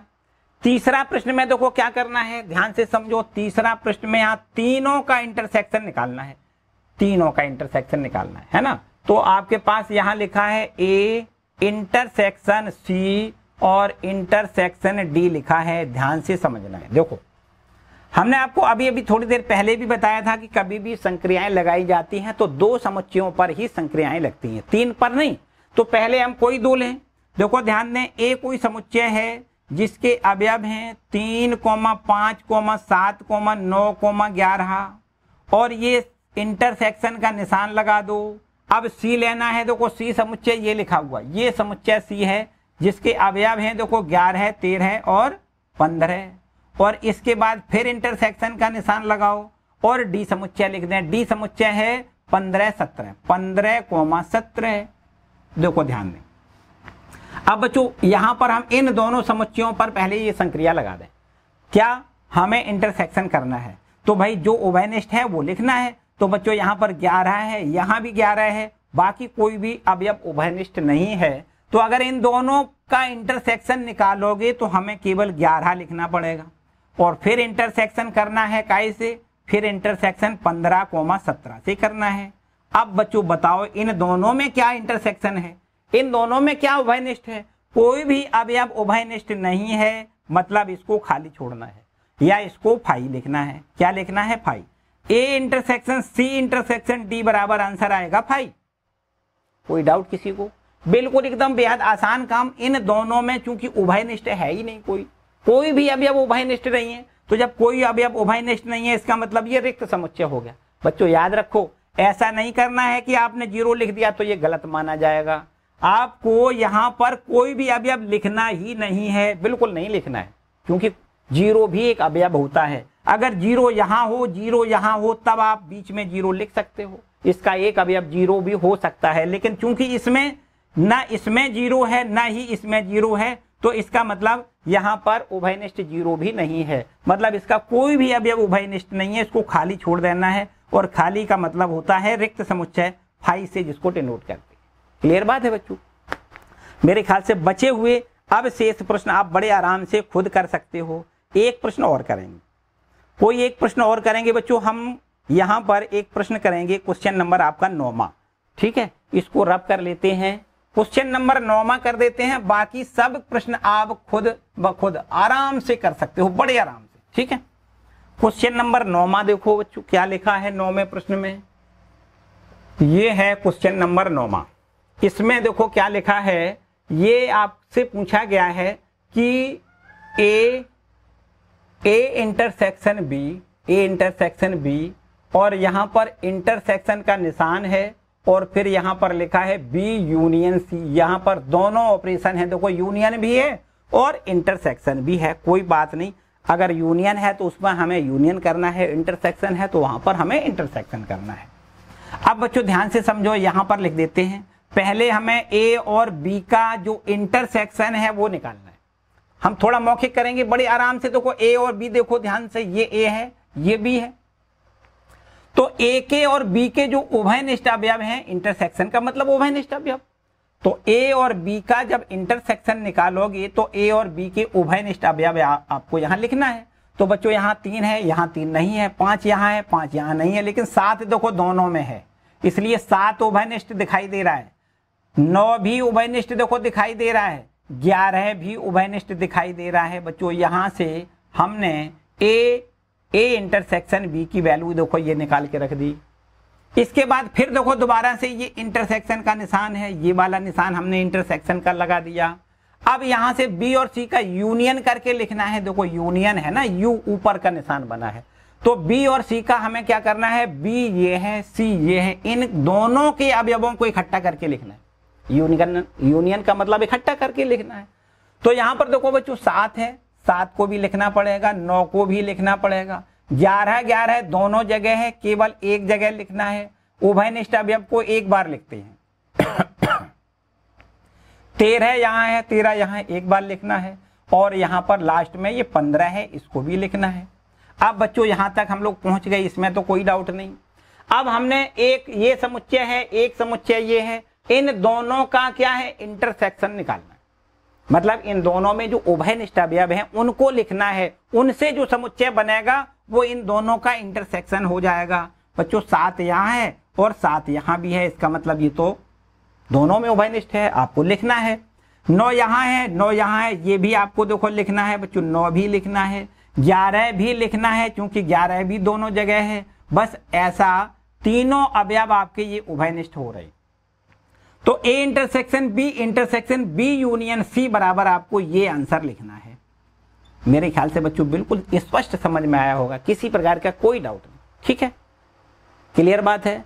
आगे बढ़ते हैं, क्वेश्चन नंबर 6 के बाद अब हम लोग पहुंचते हैं क्वेश्चन नंबर 7 पर, ठीक है। बाकी बचे हुए प्रश्न आप खुद ब खुद कर लें, बड़े आराम से, आपके लिए होमवर्क है बच्चों, है ना। क्वेश्चन नंबर 7 देखें, चलो इसको रब कर लेते हैं, क्वेश्चन नंबर 7 पर पहुंचते हैं। क्वेश्चन नंबर 7 क्या कहता है, कहता है कि यदि ए कोई समुच्चय दिया गया है, ये सेट बिल्डर फॉर्म में है, बी समुच्चय वो भी सेट बिल्डर फॉर्म में है, सी भी सेट बिल्डर फॉर्म में, और डी समुच्चय है वो भी सेट बिल्डर फॉर्म में है। और फिर इसके बाद ये पूछे गए हैं, बेहद आसान है, पहले उनको हम रोस्टर फॉर्म में बना लें जो सेट बिल्डर फॉर्म में हमें दिए गए हैं। यहां पर देखो पहला ये 7वां प्रश्न है ना, इसमें ए बराबर क्या दिया गया है, ध्यान से समझो। यहां लिखा है एक्स सच दैट एक्स एक प्राकृतिक संख्या है। एक क्या है, एक्स क्या है, एक्स है एक प्राकृतिक संख्या। बच्चों यहां पर आपको पता है जो प्राकृतिक संख्याएं होती हैं वो होती हैं 1, 2, 3, 4 एंड डॉट डॉट डॉट, आप चले जाओ, ये सब प्राकृतिक संख्याएं। ठीक है, 1 से अनंत तक सभी संख्याएं प्राकृतिक संख्याएं होती हैं। तो भाई ये ए के अवयव दिए गए हैं, समझो। इसके बाद बी के अवयव देखो, ध्यान दें, बी समुच्चय है, जिसके अवयव यहाँ पर बी समुच्चय हैं, उसके अवयव यहाँ ऐसा दिया गया है सेट बिल्डर फॉर्म में कि x सच दैट x एक सम प्राकृतिक संख्या है। x क्या है? x एक सम प्राकृतिक संख्या है। x एक सम प्राकृत संख्या है। बच्चों सम प्राकृत संख्या भी आपको पता है, सम प्राकृतिक संख्या भी आपको पता है। सम प्राकृतिक संख्याएं 2, 4, 6, 8 ये सभी संख्याएं सम प्राकृतिक संख्याएं कहलाती हैं। जो 2 से डिवाइड होने वाली संख्याएं होती हैं वो सभी संख्याएं सम प्राकृतिक संख्याएं कहलाती हैं। ठीक है बच्चों, ये भी ए समुच्चय पता चल गया, बी समुच्चय भी हमें पता चल गया। आगे बी के बाद अब देखो सी समुच्चय क्या है। सी बराबर क्या दिया गया है, यहां कहा है x सच दैट x एक विषम प्राकृतिक संख्या है। x एक विषम प्राकृत संख्या है। x क्या है? x एक विषम प्राकृतिक संख्या है। तो बच्चों अगर ये x विषम प्राकृतिक संख्या है तो विषम वाली आपको पता है विषम संख्याएं कौन कौन सी हैं, 1, 3, 5, 7 और डॉट डॉट, ये सभी संख्याएं विषम प्राकृतिक संख्याएं। ठीक है, जो 2 से ना कटते हो सभी संख्याएं विषम होती हैं। 100 से और 2 से डिवाइड हो जाती हैं तो वो सम होती हैं, है ना। इसके बाद एक कोई समुच्चय और यहां दिया है, वो क्या है? अभाज्य संख्या है। देखो ध्यान दें, डी समुच्चय कोई और यहां पर दिया गया है डी, और डी समुच्चय इस प्रकार से है कि x जहां x क्या है? x एक अभाज्य संख्या है, एक अभाज्य संख्या है, एक अभाज्य संख्या है। ध्यान से समझो बच्चों, ये आपकी क्या है? x क्या है? एक अभाज्य संख्या है। बच्चों जो अभाज्य संख्याएं होती हैं आपको पता है कौन कौन सी होती हैं? अभाज्य संख्याएं का मतलब देखो ध्यान दें, 2, 3। अभाज्य संख्याओं का मतलब जो स्वयं जिसके 2 गुणनखंड होते हैं। अभाज्य संख्याओं के गुणनखंड कितने होते हैं? 2। जो स्वयं से कट सकती है या 1 से कट सकती है। स्वयं से कटे, 1 से कटे, वे सभी संख्याएं अभाज्य संख्याएं होती हैं। अगर बात कभी कभी बच्चे भ्रम कर जाते हैं कि अभाज्य संख्या 1 भी है, बच्चों 1 अभाज्य संख्या नहीं है। 1 अभाज्य संख्या नहीं है। अभाज्य संख्या 1 क्यों नहीं है? क्योंकि इसके गुणनखंड जो होते हैं वो 2 नहीं होते, एक ही गुणनखंड होता है।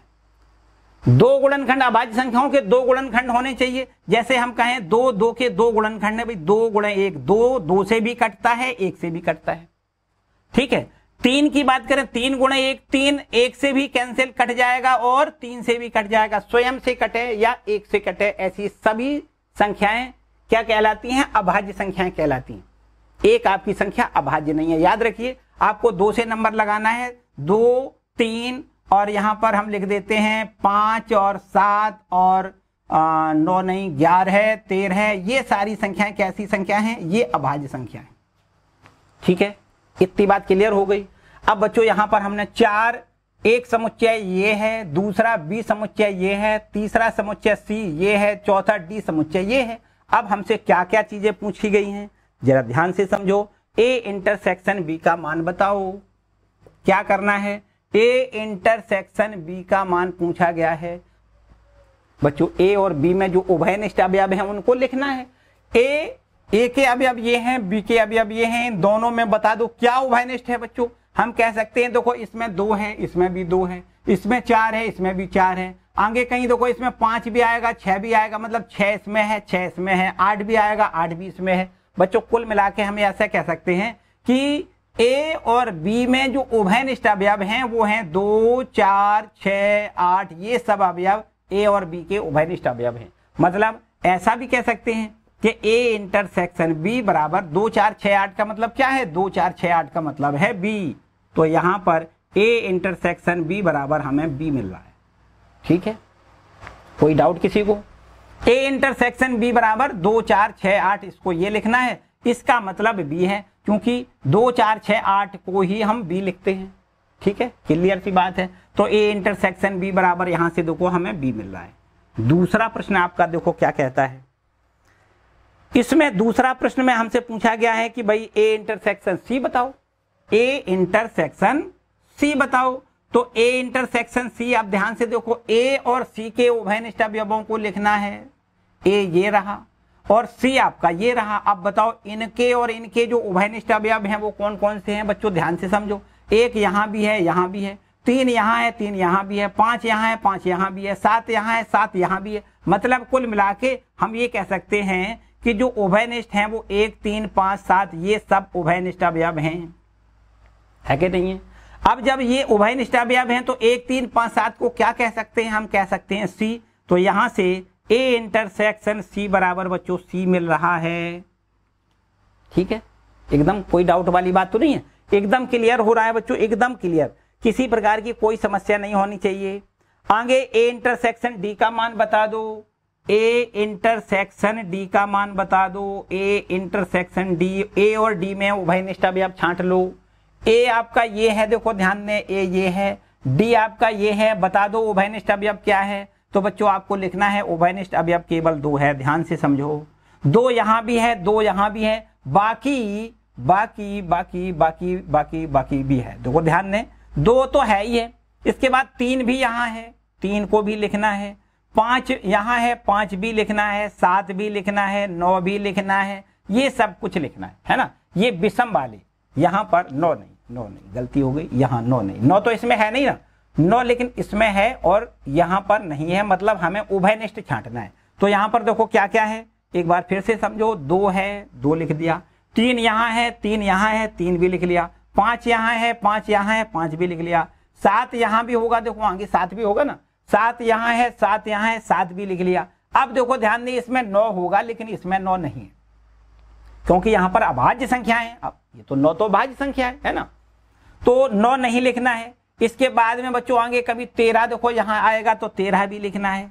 ठीक है, 13 के बाद 14, 15, 16, 17 आएगा, 17 भी लिखना है। मतलब ये आपके अब आगे अभाज्य संख्याओं को लिखना है, क्योंकि इसमें अभाज्य संख्याएं तो सब भाज्य और अभाज्य, इसमें सारी संख्याएं जिसमें भाज्य भी हैं और अभाज्य भी है।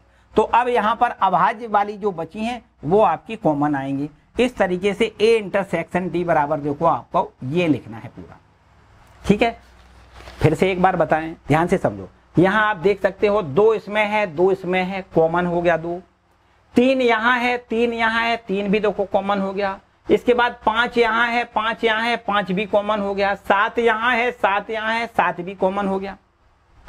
अब 7 के बाद देखो बच्चों, यहां पर 7 के बाद जो 11 है तो 11 यहां भी कहीं आएगा, आगे बढ़ते जाओगे 11 भी आएगा। 13 यहां है, 13 बढ़ते जाओगे 13 भी आएगा।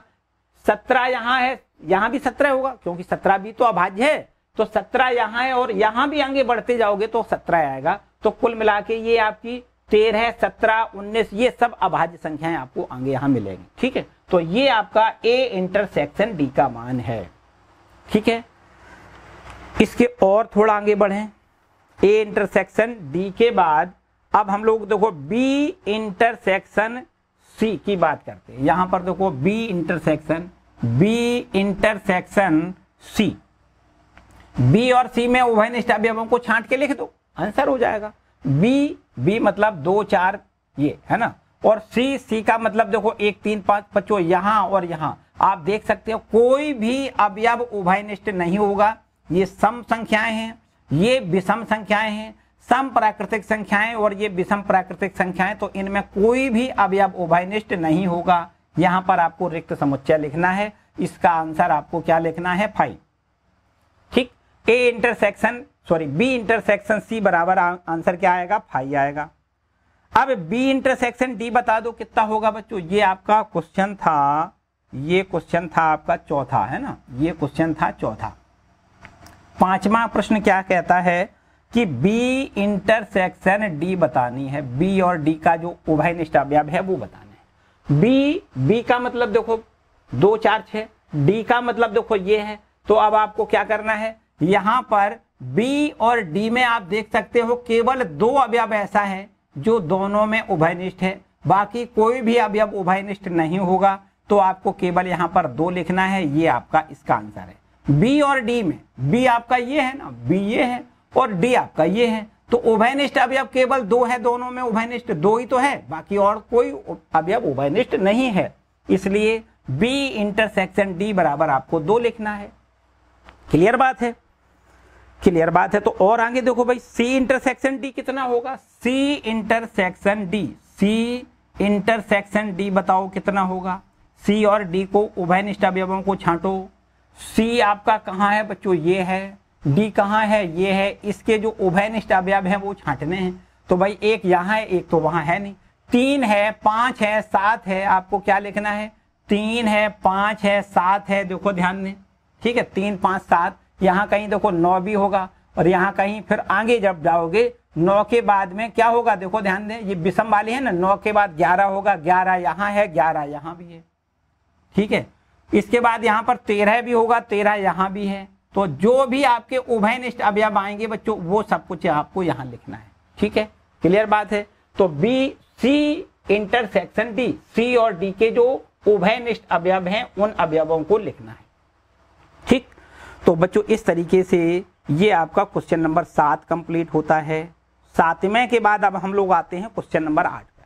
ठीक है, इसको नोट कर लिया हो तो रब कर दें भाई। चलो क्वेश्चन नंबर 8 की बारी आती है। देखिए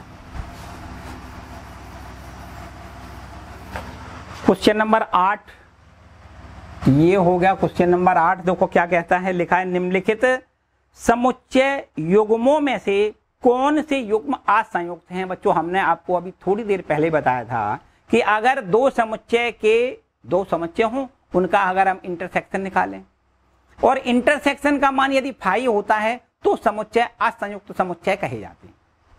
यही तो बताया था। तो आपको यहां पर क्या करना है, देखो ध्यान दें। 8वें प्रश्न के लिए आपके पास यहाँ 2 समुच्चय दिए गए हैं।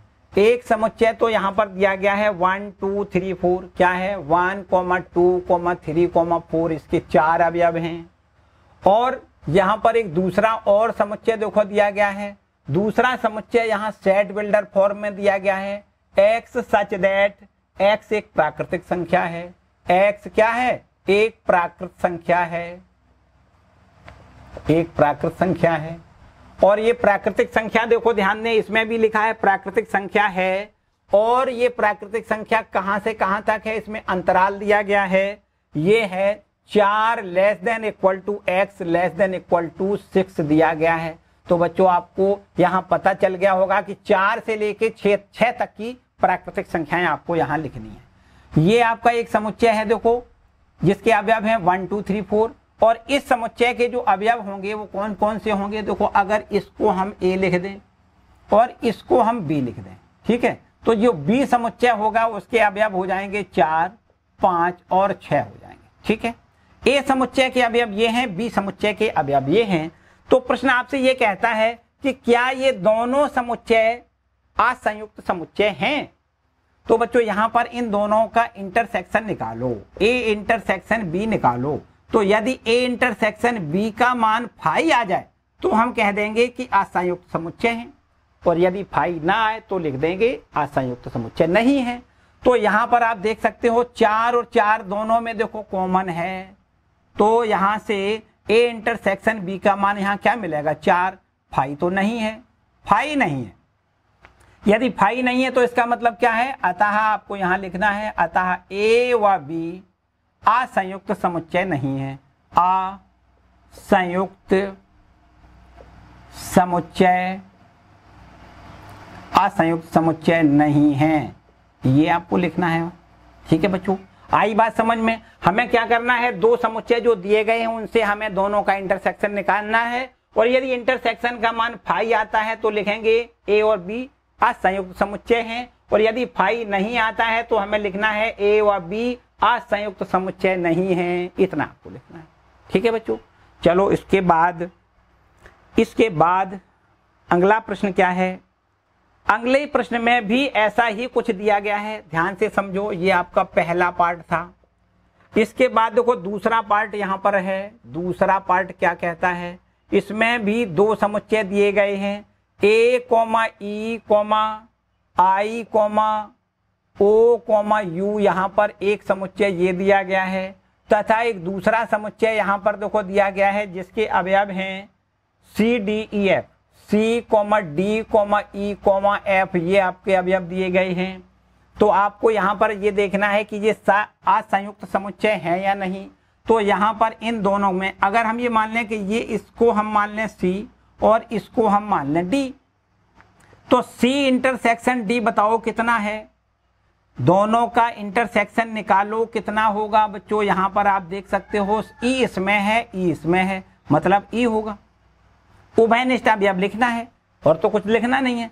तो यहाँ से आपने देखा कि ये ई आया, मतलब ये फाई नहीं आया। यदि फाई ना आए तो हमें क्या लिखना है, हमें लिखना है कि दोनों समुच्चय कैसे समुच्चय हैं, दोनों समुच्चय असंयुक्त समुच्चय नहीं हैं, असंयुक्त समुच्चय नहीं है, असंयुक्त समुच्चय नहीं। ठीक है, ये भी देखो दोनों समुच्चय कैसे हैं, असंयुक्त समुच्चय नहीं है। ठीक है, इसके बाद देखो ध्यान दें अगला क्या लिखा हुआ है, तीसरा पार्ट इसका क्या है, तीसरा पार्ट ध्यान से समझो। लिखा है एक्स सच दैट, एक समुच्चय है आपका एक्स सच दैट, एक्स एक प्राकृत संख्या है, एक्स एक प्राकृत संख्या है, एक्स क्या है, एक प्राकृत संख्या है, एक्स सच दैट एक्स एक प्राकृतिक संख्या है। ठीक है, प्राकृतिक संख्या है। ठीक है, बहुत अच्छी बात है। और यहां पर नहीं, गलती लिख गई भाई, एक्स सच दैट एक्स एक समपूर्णांक लिखा है ना, क्या लिखा है, एक समपूर्णांक है। यहां पर आपको लिखना है एक समपूर्णांक है, समपूर्णांक है। ठीक है, समपूर्णांक आपको पता है 2 4 6 8 10 है ना, समपूर्णांक है। ठीक है, और दूसरा समुच्चय क्या है, और यहां पर एक दूसरा समुच्चय दिया गया है, वो क्या है, वो भी इस प्रकार से है कि एक्स सच दैट एक्स एक विषम पूर्णांक है, एक्स एक विषम पूर्णांक है, विषम पूर्णांक है, ये विषम पूर्णांक। ठीक है, तो अब बच्चों यहां से आप देख सकते हो ये समपूर्णांक जो होता है आपको पता है क्या होता है, 2 4 6 8 ये सब समपूर्णांक होते हैं। और यहां पर आप देखो विषम पूर्णांक की बात करें तो 1 3 5 7 9 ये सब विषम पूर्णांक होते हैं। बच्चों आप देख सकते हो अगर हम दोनों का इंटरसेक्शन निकालें, इसको अगर a मान लें और इसको अगर हम b मान लें, तो यहां से a इंटरसेक्शन b का मान बच्चों फाई आएगा। बिल्कुल सही बात है, क्योंकि a और b के कोई भी अवयव उभयनिष्ठ नहीं है। तो यदि फाई आता है तो ये समुच्चय a और b दोनों समुच्चय कैसे हो जाएंगे, असंयुक्त समुच्चय होंगे। क्या लिखना है, अतः a व b दोनों समुच्चय असंयुक्त समुच्चय हैं, असंयुक्त समुच्चय हैं। बताओ बच्चों, इसमें भी किसी को कोई डाउट नहीं होना चाहिए। बोलो कोई डाउट है भाई, एकदम सारी बातें क्लियर हैं। हमें दोनों समुच्चय जो दिए गए हैं उनसे हमें क्या करना है, दोनों का इंटरसेक्शन निकालना है। यदि इंटरसेक्शन का मान फाई आता है तो हमें लिखना है असंयुक्त समुच्चय हैं, यदि फाई नहीं आता है तो लिखना है असंयुक्त समुच्चय नहीं है। इतनी सी बात है। ठीक है बच्चों, इसको भी नोट करें और आगे देखते हैं क्वेश्चन नंबर अगला। आप देखते हैं 9वां प्रश्न बच्चों क्या है, 9वां प्रश्न की बारी आती है। देखो ध्यान दें, इसको रब कर लेते हैं। 9वां प्रश्न क्या कहता है, 9वें प्रश्न में बच्चों यहां पर ए समुच्चय दिया है, बी दिया गया है, सी दिया गया है, डी दिया गया है, 4 समुच्चय दिए गए हैं। और यहां पर हमें समुच्चयों का अंतर ज्ञात करना है। ए से बी का अंतर ज्ञात करना है, ए से सी का अंतर ज्ञात करना है। जो भी हमें अंतर ज्ञात करना है वो प्रश्न में दिया गया है। बिल्कुल आराम से इनको कर सकते हैं। देखो ये है आपका 9वां प्रश्न और इसमें कोई ये समुच्चय जो है वो दिए गए हैं। एक समुच्चय ए है और इस ए समुच्चय के अवयव हैं 3 6 9 12 15 18 21 है ना। 3 6 9 12 15 18 और 21 इसके अवयव दिए गए हैं। बिल्कुल ठीक है। इसके बाद कोई बी समुच्चय है, बी समुच्चय है, इसके भी अवयव हमें दिए गए हैं 4, 8, 12, 16, 20। ये हमें देखो इसके भी अवयव दिए गए हैं 4, 8, 12, 16, 20। और एक कोई समुच्चय सी है जिसके अवयव हैं 2, 4, 6, 8, 10, 12, 14, 16 तक है ना। 2, 4, 6, 8, 10, 12, 14, 16 इसके अवयव यहाँ पर दिए गए हैं। ठीक है। और ये डी समुच्चय है, और इसके अवयव यहां पर दिए हैं 5, 10, 15, 20, 5, 10, 15 और ये आपका 20। यहां पर 4 अवयव इसमें दिए गए हैं। आपसे पूछा गया है a माइनस बी का मान बताओ।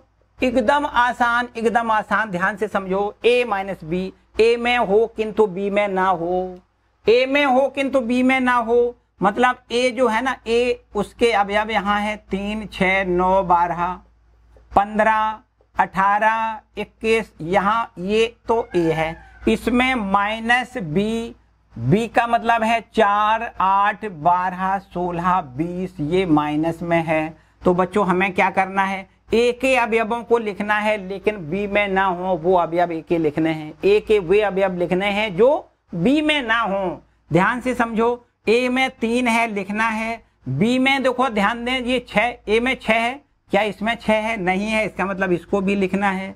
यहाँ 9 है, इसको भी लिखना है क्योंकि ये इसमें नहीं है, ये भी लिखना है। अब 12 यहाँ है, यहाँ है, 12 को नहीं लिखना है।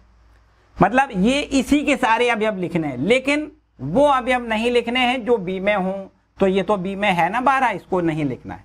15 को लिखना है, 18 यहाँ पर है, यहाँ पर नहीं, चलो 18 भी लिखना है, 21 भी लिखना है। बच्चों यहाँ पर आप देख सकते हो केवल और केवल 12 अवयव ऐसा है जो दोनों में है, तो 12 को नहीं लिखना है, ठीक है। बाकी इसके सब अवयव आपको लिखने हैं, इसका कोई बचा हुआ अवयव नहीं लिखा जाता है। इसको भी आप विशेष ऐसे भी याद रख सकते हो। इसके सारे अवयव लिखने हैं, वो अवयव नहीं लिखने हैं जो इसमें हो, वो नहीं लिखने हैं, ठीक है। तो ये 12 इसमें है, इसमें देखो है ना 12, इसलिए 12 को छोड़ना है, बाकी सब अवयव इसके लिखने हैं, ठीक, ओके। तो a माइनस बी हो गया। इसके बाद देखो दूसरे में क्या पूछा गया है, a माइनस बी के बाद मतलब a से b का अंतर है ये, और इसके बाद ये दूसरा जो है उसमें a माइनस सी पूछा गया है। a माइनस सी का मतलब a में हो किंतु c में ना हो, a में हो किंतु c में ना हो। देखो a में क्या क्या है, 3 है, 6 है, 9 है, 12 है, 15 है, 18 है और 21 है। और इसमें से हमें अंतर करना है c से। c का मतलब है 2 है, 4 है, 6 है, 8 है और 10, 12, 14 और 16, ये आपके पास c समुच्चय के अवयव हैं। अब हमें कौन कौन से अवयव लिखने हैं, a के अवयव लिखने हैं, c में जो है वो नहीं लिखने हैं। देखो 3 तो लिखना ही लिखना है, 6 यहाँ है, 6 यहाँ भी है, 6 को नहीं लिखना है, ठीक है। 9 यहाँ है, 9 क्या उसमें है, नहीं है, 9 को भी लिखना है। 12 यहाँ है, 12 यहाँ भी है, नहीं लिखना है। 15 यहाँ है लेकिन वहां नहीं है, तो 15 तो लिखना पड़ेगा, ठीक। 18 यहाँ है, वहां देखो नहीं है, 18 भी लिखना होगा, 21 भी लिखना होगा। हमें इसके अवयव सब लिखने हैं, वो अवयव छोड़ देने हैं जो बी में हैं, कितनी बात, ठीक। यहां पर 9 है, 9 लिख दिया, इसमें 9 है ही नहीं। इसके बाद 9 के बाद 12 की बात करें तो 12 देखो इसमें है, इसमें है, मतलब ये बी में नहीं होना चाहिए, इसमें नहीं होना चाहिए, इसमें नहीं होना चाहिए। तो यहां पर देखो ध्यान दें, ये 12 इसमें है, इसको नहीं लिखना है। 15 लिखना है, 18 लिखना है, 21 लिखना है, बिल्कुल ठीक है। इसके सारे अवयव आपको लिखना है, बी के अवयवों को जो इसमें आ रहे हैं उनको नहीं लिखना है, ठीक। a माइनस सी हो गया। या फिर हम ऐसे कह सकते हैं कि बिना कहे बिना सोचे समझे आप इसके अवयव यहां लिख दें, जो इसमें आ रहे हैं उनको घटा दें। जैसे 12 से 12 घट जाएगा, घटने का मतलब कट जाएगा, खत्म कर दें, ऐसे भी समझ सकते हो, ठीक है। 12 नहीं लिखना है, 12 चूंकि यहाँ है, 12 यहाँ है, नहीं लिखना है। फिर इसके बाद में 15 चूंकि देखो यहाँ ही अकेला, यहाँ तो है नहीं, लिखना है। 18 यहाँ अकेला है, लिखना है। 21 यहाँ अकेला है, लिखना है, ठीक। इसके बाद बच्चों आगे आते हैं, तीसरे की बात करो, a माइनस डी बताओ। मेरे ख्याल से बच्चों इसी टाइप के सारे प्रश्न हैं, आप बहुत अच्छे से कंप्लीट कर सकते हो। a माइनस डी, a के सभी अवयव को लिखना है, a में हो किंतु d में ना हो, d में ना हो, बस ऐसे अवयवों को यहाँ पर लिखना है। a के अवयव देखो ध्यान दें, a में क्या क्या है, 3 है, 6 है, 9 है, 12 है, 15 है, 18 है और 21 है, ये तो a में है।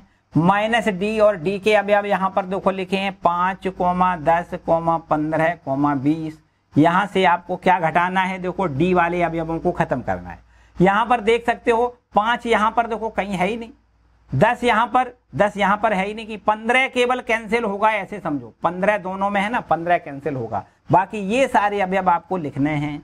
ए में हो किंतु बी में ना हो। बी में ये 15 आ रहा है इसलिए इसको नहीं लिखना है।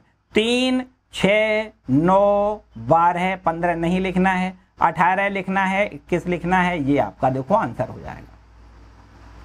ठीक है बच्चों, इसी टाइप से मेरे ख्याल से आप सारे क्वेश्चन आप खुद ब खुद कर सकते हो, किसी प्रकार की कोई समस्या नहीं। बाय द वे कभी, ठीक है, हाँ कोई बात नहीं, इतना ही देखो हर प्रश्न में आपको इसी प्रकार करना है। मेरे ख्याल से आप कर सकते हो, किसी प्रकार की कोई समस्या नहीं आनी चाहिए। ठीक है, चलो बहुत अच्छी बात है बच्चों, इनको आप स्वयं कर लें, आपके लिए होमवर्क हो गया ये। ठीक है, आपके लिए होमवर्क हो गया। इसके बाद 10वें प्रश्न में देखो बेहद आसान प्रश्न है, बेहद आसान प्रश्न है। x और y दो समुच्चय यहाँ पर हमें दिए गए हैं। हमसे x माइनस y का मान पूछा है, y माइनस x का मान पूछा है और x इंटरसेक्शन y का मान पूछा है। यहाँ पर 3 प्रश्न पूछे गए हैं। देखिए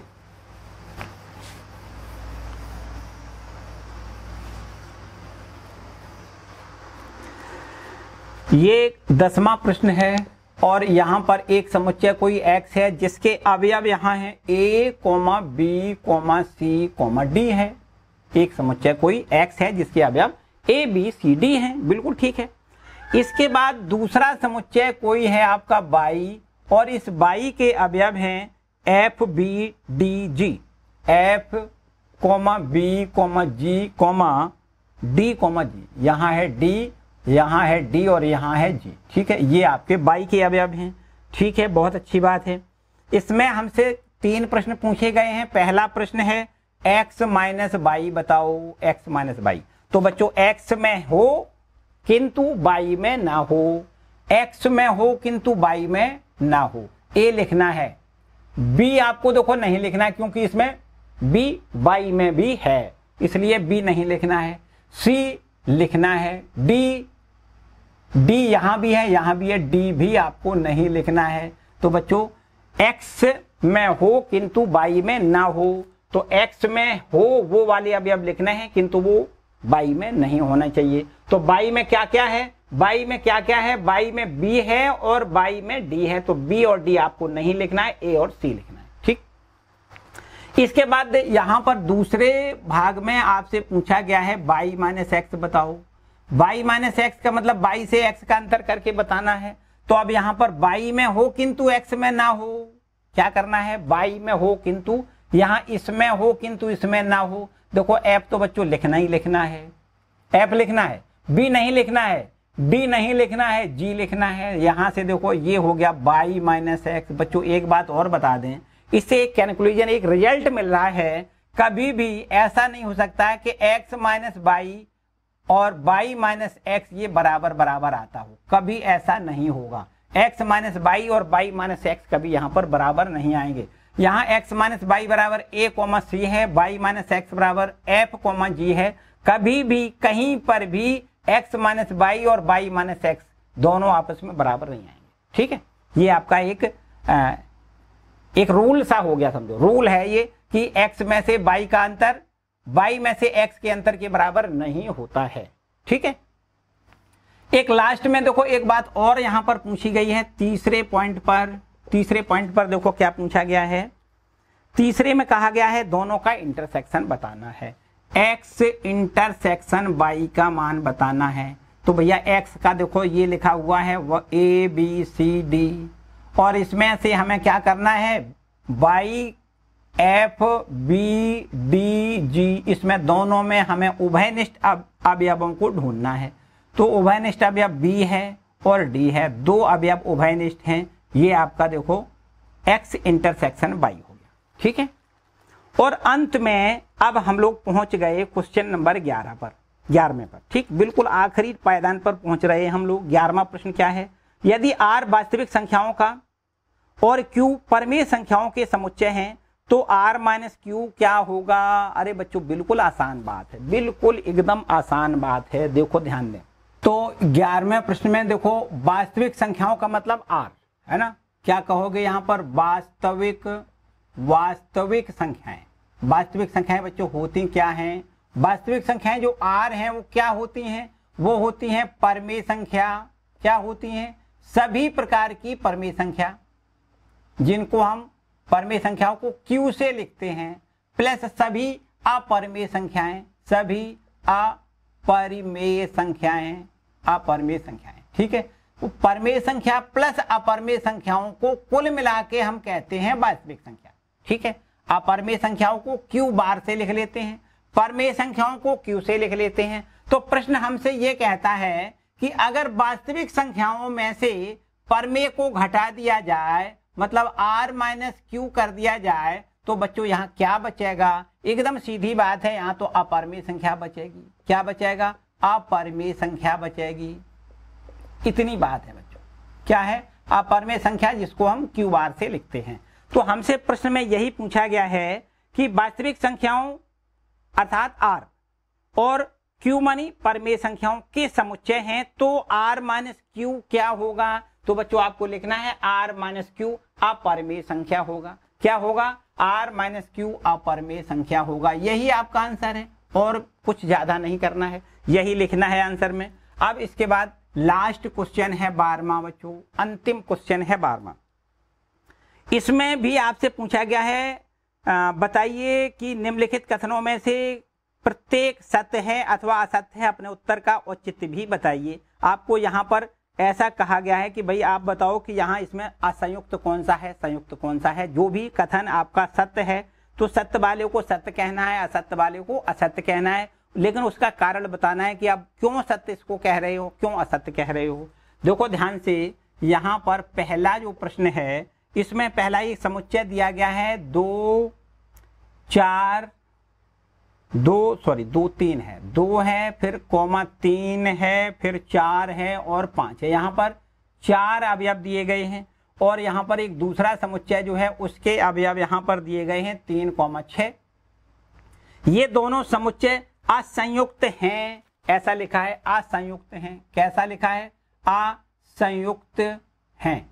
बताओ ये असंयुक्त हैं या नहीं बच्चों? अगर इनका दोनों का इंटरसेक्शन निकाल लें, इंटरसेक्शन निकालें तो देखो फाई तो नहीं आ रहा है। यदि फाई नहीं आता है इसका मतलब असंयुक्त नहीं है। क्या लिखना है? असंयुक्त नहीं है। यहाँ पर जो लिखा है इसमें लिखा है असंयुक्त है, इसका मतलब ये गलत लिखा है बच्चों, ये असंयुक्त है ही नहीं, ये संयुक्त है। वास्तव में ये असंयुक्त नहीं है, ये गलत लिखा है। इसके बाद देखो दूसरा नंबर, देखो ध्यान से, अगर दोनों का इंटरसेक्शन फाई आता है तो इसको असंयुक्त कहते हैं। तो इसको क्या कहते हैं? असंयुक्त है। ये असंयुक्त नहीं है, यहाँ ये कह रहा है कि असंयुक्त है, इसका मतलब ये गलत कह रहा है, असत्य है। इसको क्या कहना है आपको? यहाँ क्या आंसर में देना है?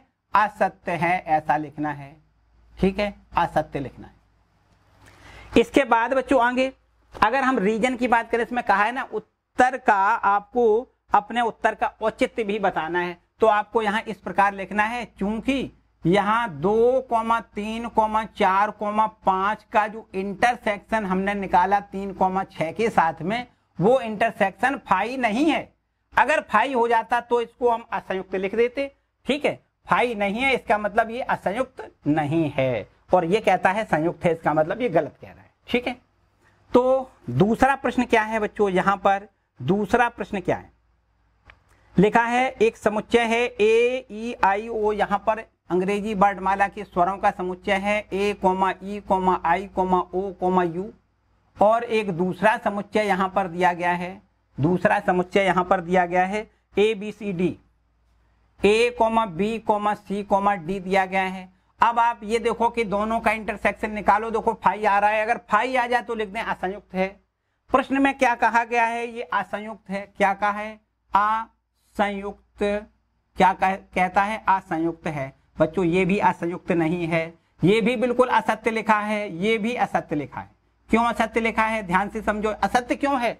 असत्य इसलिए क्योंकि इन दोनों का इंटरसेक्शन फाई नहीं है। आपको यहां लिखना है चूंकि ए, ई, आई, ओ, यू, इसका इंटरसेक्शन हमने ए, बी, सी, डी से जब किया तो इसका इंटरसेक्शन फाई नहीं आया। क्यों? क्योंकि आप देख सकते हो ए इसमें है, ए इसमें है, इसका इंटरसेक्शन ए आएगा, फाई तो नहीं आएगा। तो जब फाई नहीं आएगा तो इसका मतलब ये असंयुक्त नहीं है, ठीक है। और ये कहता है असंयुक्त है, इसका मतलब गलत कहता है, सीधी बात है, ये भी असत्य है बच्चों। तीसरा प्रश्न देखो ध्यान दें, तीसरा क्या कहता है? तीसरा आपका कथन क्या है, यहां लिखा है 2, 6, 10, 14, 2, 6, 10, 14, यहां पर अवयव हैं 4, 2, 6, 10, 14, 2, 6, 10, 14, और ये है आपका 3, 7, 11, 15, 3, 7, 11, 15, ये आपका ये आपका दूसरा समुच्चय है। इन दोनों समुच्चयों में आप ध्यान से देखो कि ये असंयुक्त हैं। प्रश्न आपका ये कहता है कि ये असंयुक्त हैं, असंयुक्त हैं, तो आपको लिखना है हाँ बिल्कुल सत्य लिखा है, ये बिल्कुल सत्य है, ये दोनों असंयुक्त हैं। क्यों हैं? क्योंकि यहां पर आप देखो दोनों का इंटरसेक्शन 5 निकल रहा है। यहां देखो 2, 6, 10, 14, इसका इंटरसेक्शन आप निकालोगे कैसे? 3, 7, 11, 15 से अगर इंटरसेक्शन निकालोगे तो भाई इसका कोई भी अवयव उभयनिष्ठ नहीं है। इसका मतलब इसका इंटरसेक्शन बराबर क्या है? 5 है। और जब 5 आता है तो हम क्या कहते हैं? असंयुक्त समुच्चय है। दोनों समुच्चय कैसे समुच्चय हैं? असंयुक्त समुच्चय हैं। यदि A इंटरसेक्शन B बराबर 5 आता है तो A और B दोनों असंयुक्त समुच्चय कहे जाते हैं। क्लियर बात है? आगे आगे आगे चौथा, इसमें भी देखो 2 समुच्चय दिए हैं, 2, 6, 10। पहला समुच्चय है 2, 6, 10, और यहाँ पर दूसरा समुच्चय और दिया गया है। वो कौन सा है? देखो ध्यान दें, दूसरा समुच्चय है 3, 7, 11। क्या है? 3, 7, 11 है। यहाँ पर देखो कहा गया है कि असंयुक्त हैं। क्या है? असंयुक्त, असंयुक्त समुच्चय हैं। तो बच्चों अगर ये असंयुक्त समुच्चय हैं तो बताओ हैं या नहीं? आपको लिखना है बिल्कुल सत्य है। ये भी सत्य है। क्यों सत्य है? क्योंकि आप देख सकते हो यहाँ पर दोनों का इंटरसेक्शन 5 निकल के आ रहा है। 2, 6, 10 और इसका इंटरसेक्शन निकालोगे 3, 7, 10 से तो इंटरसेक्शन का मान बच्चों 5 निकल के आ रहा है। इसका मतलब ये असंयुक्त समुच्चय है। कैसा संयुक्त समुच्चय है? दोनों समुच्चय ये आपके असंयुक्त समुच्चय है। ठीक है बच्चों, इस प्रकार से बच्चों ये आपकी एक्सरसाइज खत्म होती है। ये पूरी एक्सरसाइज आपकी बिल्कुल आसान सी एक्सरसाइज थी, बहुत ही महत्वपूर्ण है, बहुत महत्वपूर्ण है। ठीक है, तो बच्चों इसके आगे हम लोग पढ़ेंगे समुच्चय का पूरक। इससे भी बढ़िया बढ़िया चीजें हैं बच्चों।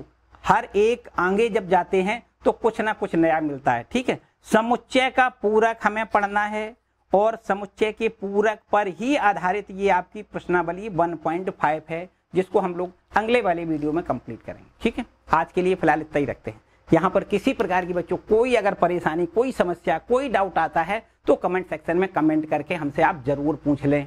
ठीक है, अथवा कक्षा गणित इंस्टाग्राम पर भी जाकर के आप अपनी समस्याओं का वहां से मैसेज करके हमसे पूछ सकते हो। ठीक है, तो बच्चों ये आज का वीडियो आपको कैसा लगा मुझे जरूर कमेंट करके बताएं, और वीडियो अच्छा लगा है तो इसको लाइक जरूर कर दें। चैनल पर नए आए हैं तो चैनल को भी सब्सक्राइब कर लें, और साथ ही साथ वीडियो के अपने दोस्तों के साथ, हर वीडियो को अपने दोस्तों के साथ शेयर जरूर किया करो। ठीक है, मिलते हैं अगले वीडियो में।